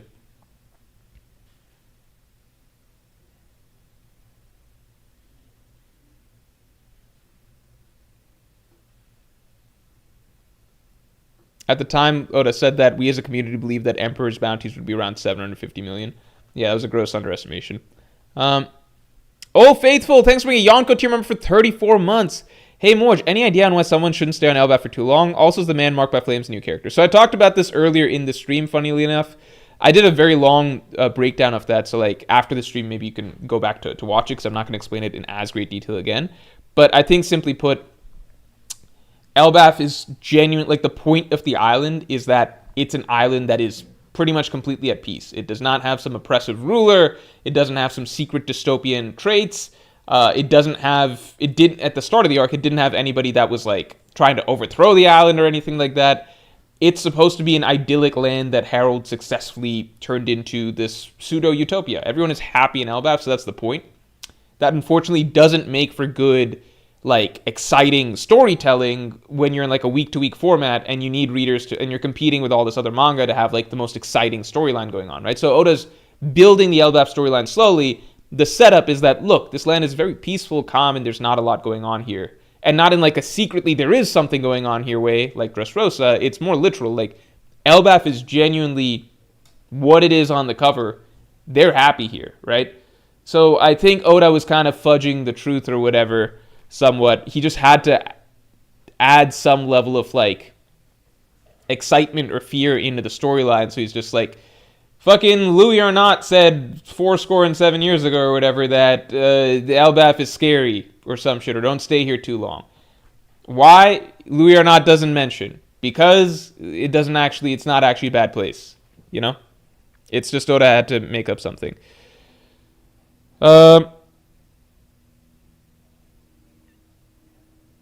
Yeah, then you have Frankie out here with no fruit and no hockey, punching out vice admirals and low diffing Tobiropo. Yeah, that's the thing. Like, if you just absolutely suck at combat, then yeah, like just being a Logia won't help you in the new world. But make no mistake, NL is absolutely frying the fuck out of Peckums. Like, there's nothing Peckums is doing against a God's Judgment. And NL is not getting hit the way that Caribou is getting hit. Like, go back and look. Caribou is just like a dude who, like, he pulls out, like, a sight and, like, runs over, like he barely knows how to use his limbs or something like that. He, like, toddles over. And, yeah, Peckums is going to fuck up a guy like that whose only defense is being a swamp man, you know? NL was a different beast. All right, let's get into this. So, how are we doing, Marco? I'm just gonna, you know what? I'm just gonna have you guys vote on Marco, and we'll. I don't know how we do this. Marco hybrid. I don't even know how we define Marco. I'm just gonna say Marco. You know, I'll just say Marco, and then you guys interpret it however. I think Marco is either an SS or an S. Like, the fruit is really cool.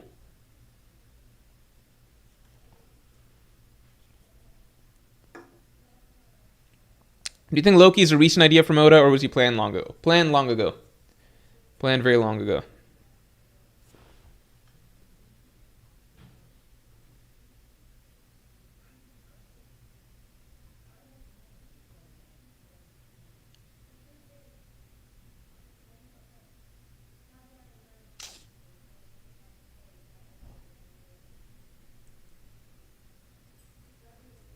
Arguable most iconic Zoan form in One Piece.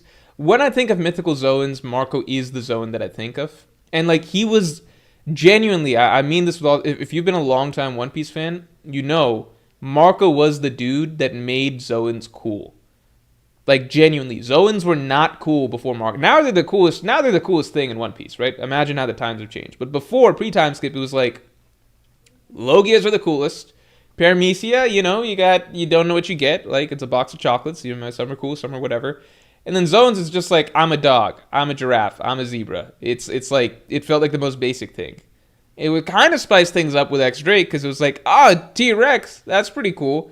Marco just like blew the door open. It's like, yeah, forget the dog cat shit. That was just like, that's just Oda trolling. Like, this is actually the idea behind Zones. So I'm gonna go ahead and put Marco in SS. I think he, like, Mars is more detailed design, but Marco's is also really cool when you just look at it, you know?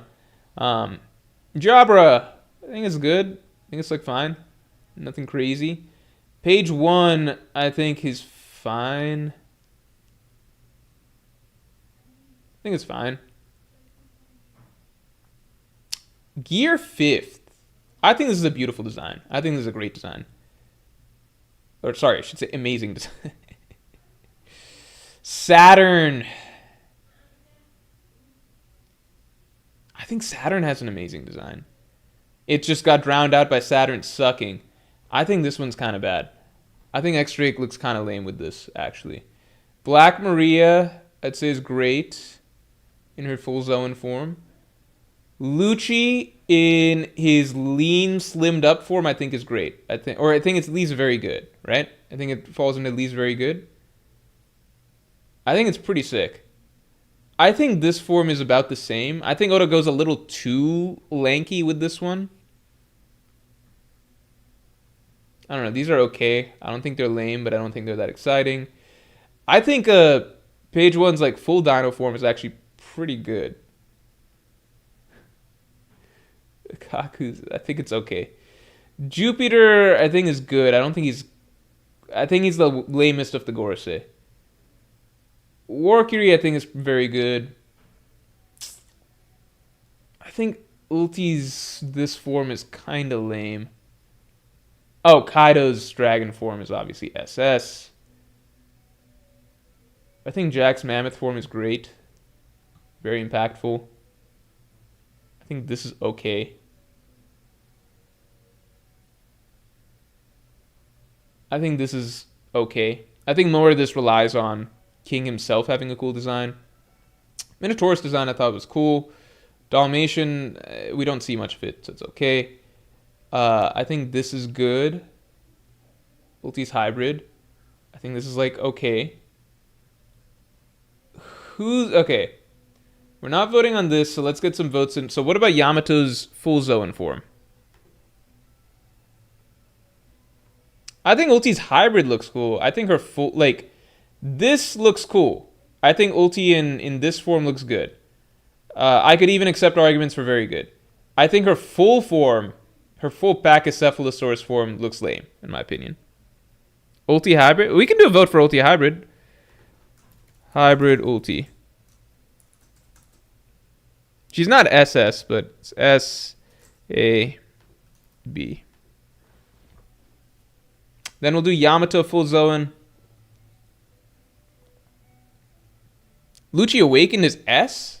No. I feel like his semi-kick-on form is cooler, actually. I mean, maybe it's the same form, but it's just... You know what? Fine. I'll give it. Yeah, it is cooler than just, like, some of these. I would agree. And yeah, you know what? I can agree with Ulti being higher.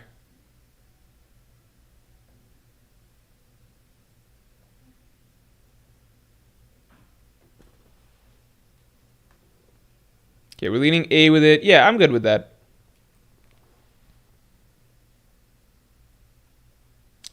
All right, then what about Yamato full Zoan form?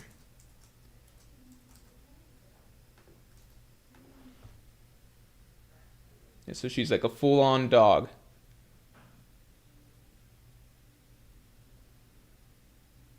I'm gonna go ahead and put Tamago in very good. I think that's cool.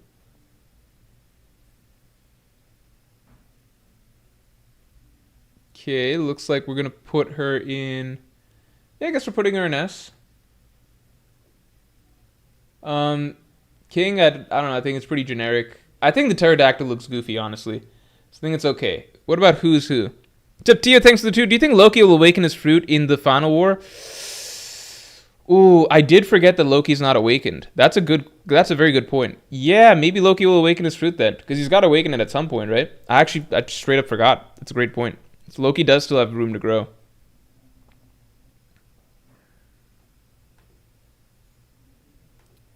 Who's Who hybrid? I don't really know where people put this.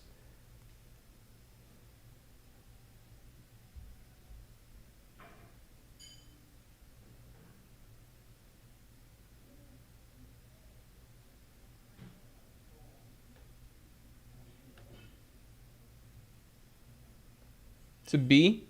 Yeah, I think that's fair. Yeah, we'll give it a B. All right, and then Loki's Nidhogg, I think we would agree is like a SS, right?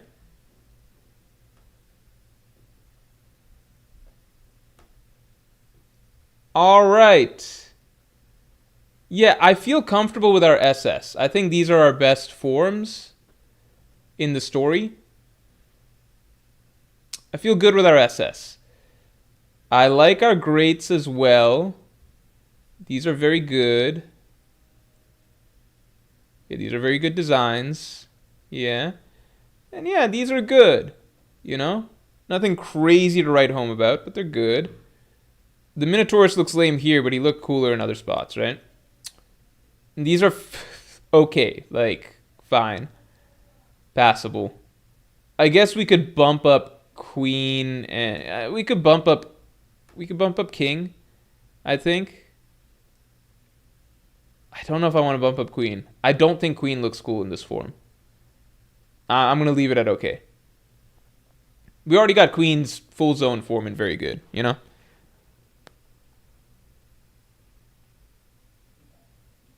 I did not. I forgot to snip Onimaru, but that's okay. Yeah, Loki could get even stronger.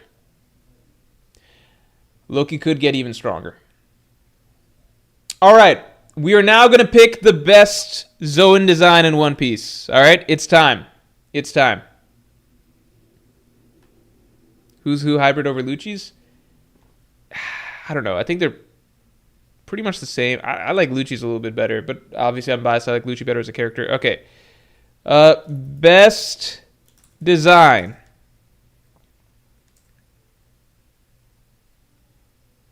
Hybrid, Kaido, Monster, Point, Chopper, Pre-TS.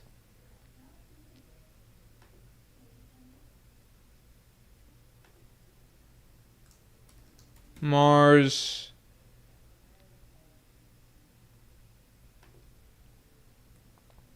And then lastly we got Venus Juro, Hybrid.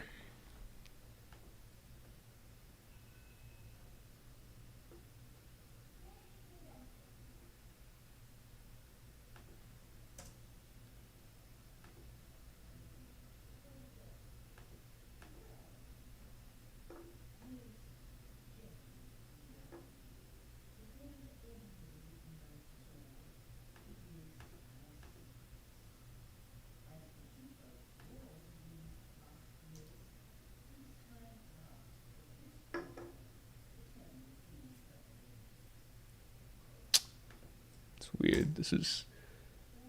Stream is having some trouble loading. Give me a second.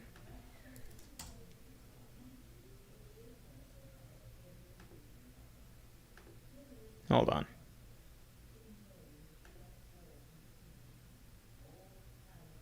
Oh my god, I've been streaming for 3 hours? That's insane.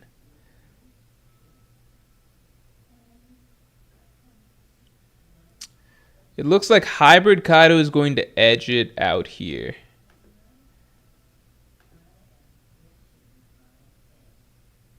But it's not by big margins, so this is difficult. So Hybrid Kaido edges it out there.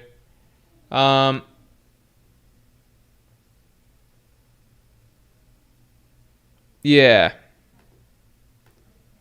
This is really tight though. So we might have to redo some of these voting rounds. Then we got the next batch, which is like here. I'll do a tighter batch for this one.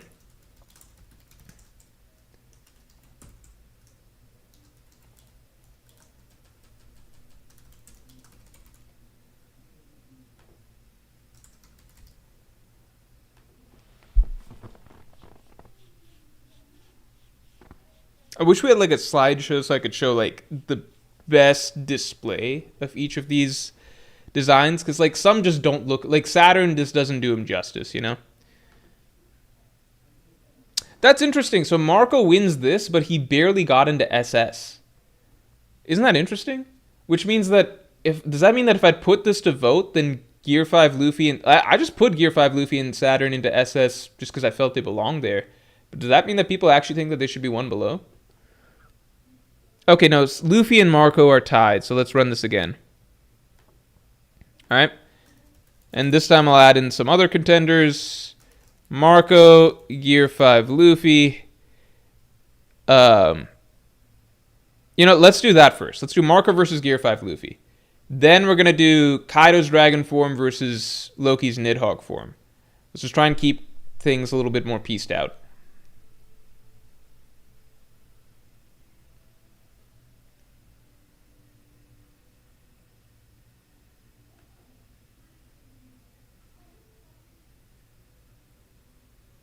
Get your votes in, get your votes in.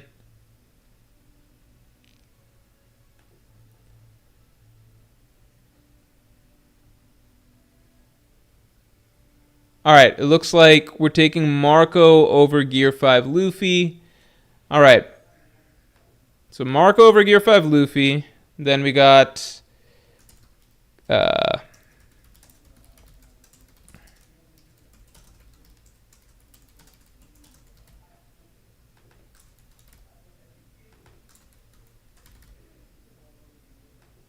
don't vote for your favorite character or who you think is stronger. What do you think is cooler design? Tiptia, thanks to the 2. Gear 4 Snake Man was SS. Gear 5 is just S tier for me.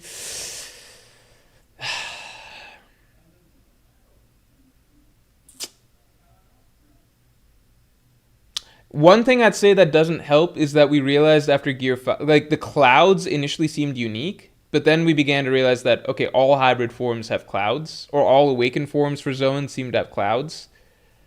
So I could see why. I mean, we got Yamato already, but this was just confirmation, you know?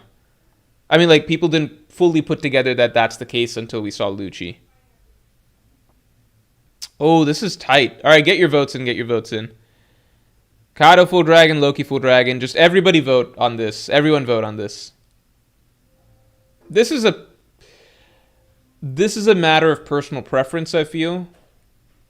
It's a matter of personal preference, probably.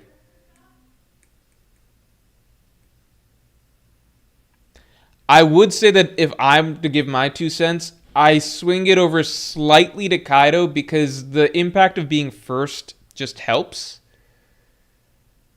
The impact of being first just helps. It also depends, like, how much you consider, like, size factoring into this. Like, are we just looking at, like, the artwork of this one versus the artwork of this one? Or are we taking into account, like, the full concept? Like, the fact that, like with Jupiter's worm, like, we take into account that the worm is huge. That's part of the design concept, I would say, compared to the other Gorosei. So that is something to consider. So I'd lean pure artwork. I'd lean Kaido's. Once you take everything into account, like just the sheer scale and like terror factor, Loki's is crazier. But Kaido's had that impact when we first saw him that I think is hard to account for. I give the tiebreak to Kaido just because of impact. It's hard to match that impact because, like, he was the first big villain type character that we had who was just, like, ludicrously, like, this badass, crazy, gigantic dragon. Now, it's going to take a lot more to wow us with scale in One Piece just because things have generally scaled up so much. So, like, Loki's a really good... Like, Loki obviously had a crazy good impact, but it's hard to really replicate certain things. All right, so that leaves us with, basically... Final round. Okay, we got Hybrid Kaido. We got Marco. We got Dragon Kaido. And I know that this isn't like the best way to do it, because I think we should have done 1v1, then another 1v1, then another 1v1, then another one. Like, I think we should have done it more pieced out because a lot of this voting is so close. So, like, different characters' votes are eating up other characters' votes. But I want to eat dinner, so we are going to wrap it. All right, looks like Dragon Kaido wins by good margin, which suggests that, like, Loki's form would have come in second for a lot of people. Let me give my voting. Let me get, like, Dragon Kaido just kind of ran away with it. Let me give my ranking, right? So it looks like we got Dragon Kaido at number 1, and then we got Nidhogg number 2. It's nobody's fault. It just is... that the 2 dragons win. It's just dragons are cool, right? So let me give my ranking of my favorite designs, right? So my favorite designs, I would probably go something similar here. I really love Marco's when it first came out. Still love it. I like Venus Juro's hybrid form better than Mars's here. I like this better than this. I like Luffy's Nika form a lot. Monster Point Chopper is tricky because it was amazing when it first came out. Now it doesn't hold as much of a wow factor for me. Hybrid Kaido I find a little underwhelming. I put him here. Monster Point Chopper is the one I don't really know where to place. Because it's just so awesome when it first came. If I go by how I feel from the impact when they first come out with the design, I've got Monster... Like, it's just cute little... Just the disparity between, like, cute little cuddly little Chopper... turning into this, it was just insane wow factor. So I kind of got this as my lineup. These two might swap. I think the bird is cooler. But these two are really cool. Like, he is better. Venus Juro is better in his hybrid form, which is why I think Oda kept him in hybrid form. Mars, I don't know what his hybrid form looks like, but yeah, this is like personal preference thing. I think these three are, I don't know. These two are the coolest. Marco rounding it out for me. Gear 5 Luffy, I think, is a very cool form. Monster Point Chopper, one of the most memorable moments in One Piece for me. Hybrid Kaido is hard for me to rate just because I found it a little underwhelming when it first came out. But as time went on, it's grown on me. It's like a really cool form. Might even put it here. I don't know. These are all really good. Saturn maybe should be dropped one below, but Saturn's form when it first came out was awesome, you know? Like, you got to remember how it was when it first came out, like your first experience seeing it, because when Saturn's form was first revealed, everyone was like, holy shit, that is amazing, right? So I don't think it belongs in the same tier as Black Maria, because I don't think anybody was like freaking out over how cool Black Maria's Zoan form was or anything like that. Like, these are forms that are cool, but I don't think people were freaking out when they first saw them. These are forms that I think we all really put on it. Like, everyone was gassing them a lot when they first came out, you know? So I think this is actually accurate. From what I remember, this tracks with how people first felt when these forms came out. You can go back and see reactions. Like, these are iconic forms. These two maybe not so much, but it was part of an ensemble, so it's not fair. Then these are forms I think everyone thinks is cool, but I don't think everyone thinks is like the absolute shit. These we all like subconsciously acknowledge as good, very good. There's nothing wrong with them. You know, they're good. Okay, nothing to write home about. And these are just straight up bad. I think we got a good list. I really do. I think we got a good list. I feel like this is right. All right, everybody. All right. We are going to call it here.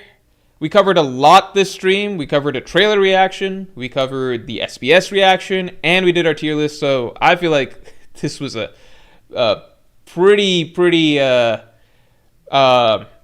just a pretty hefty stream that we ended up getting through. It was a very layered stream, so I had fun doing this. All right, everybody. With that, I will talk to you all later.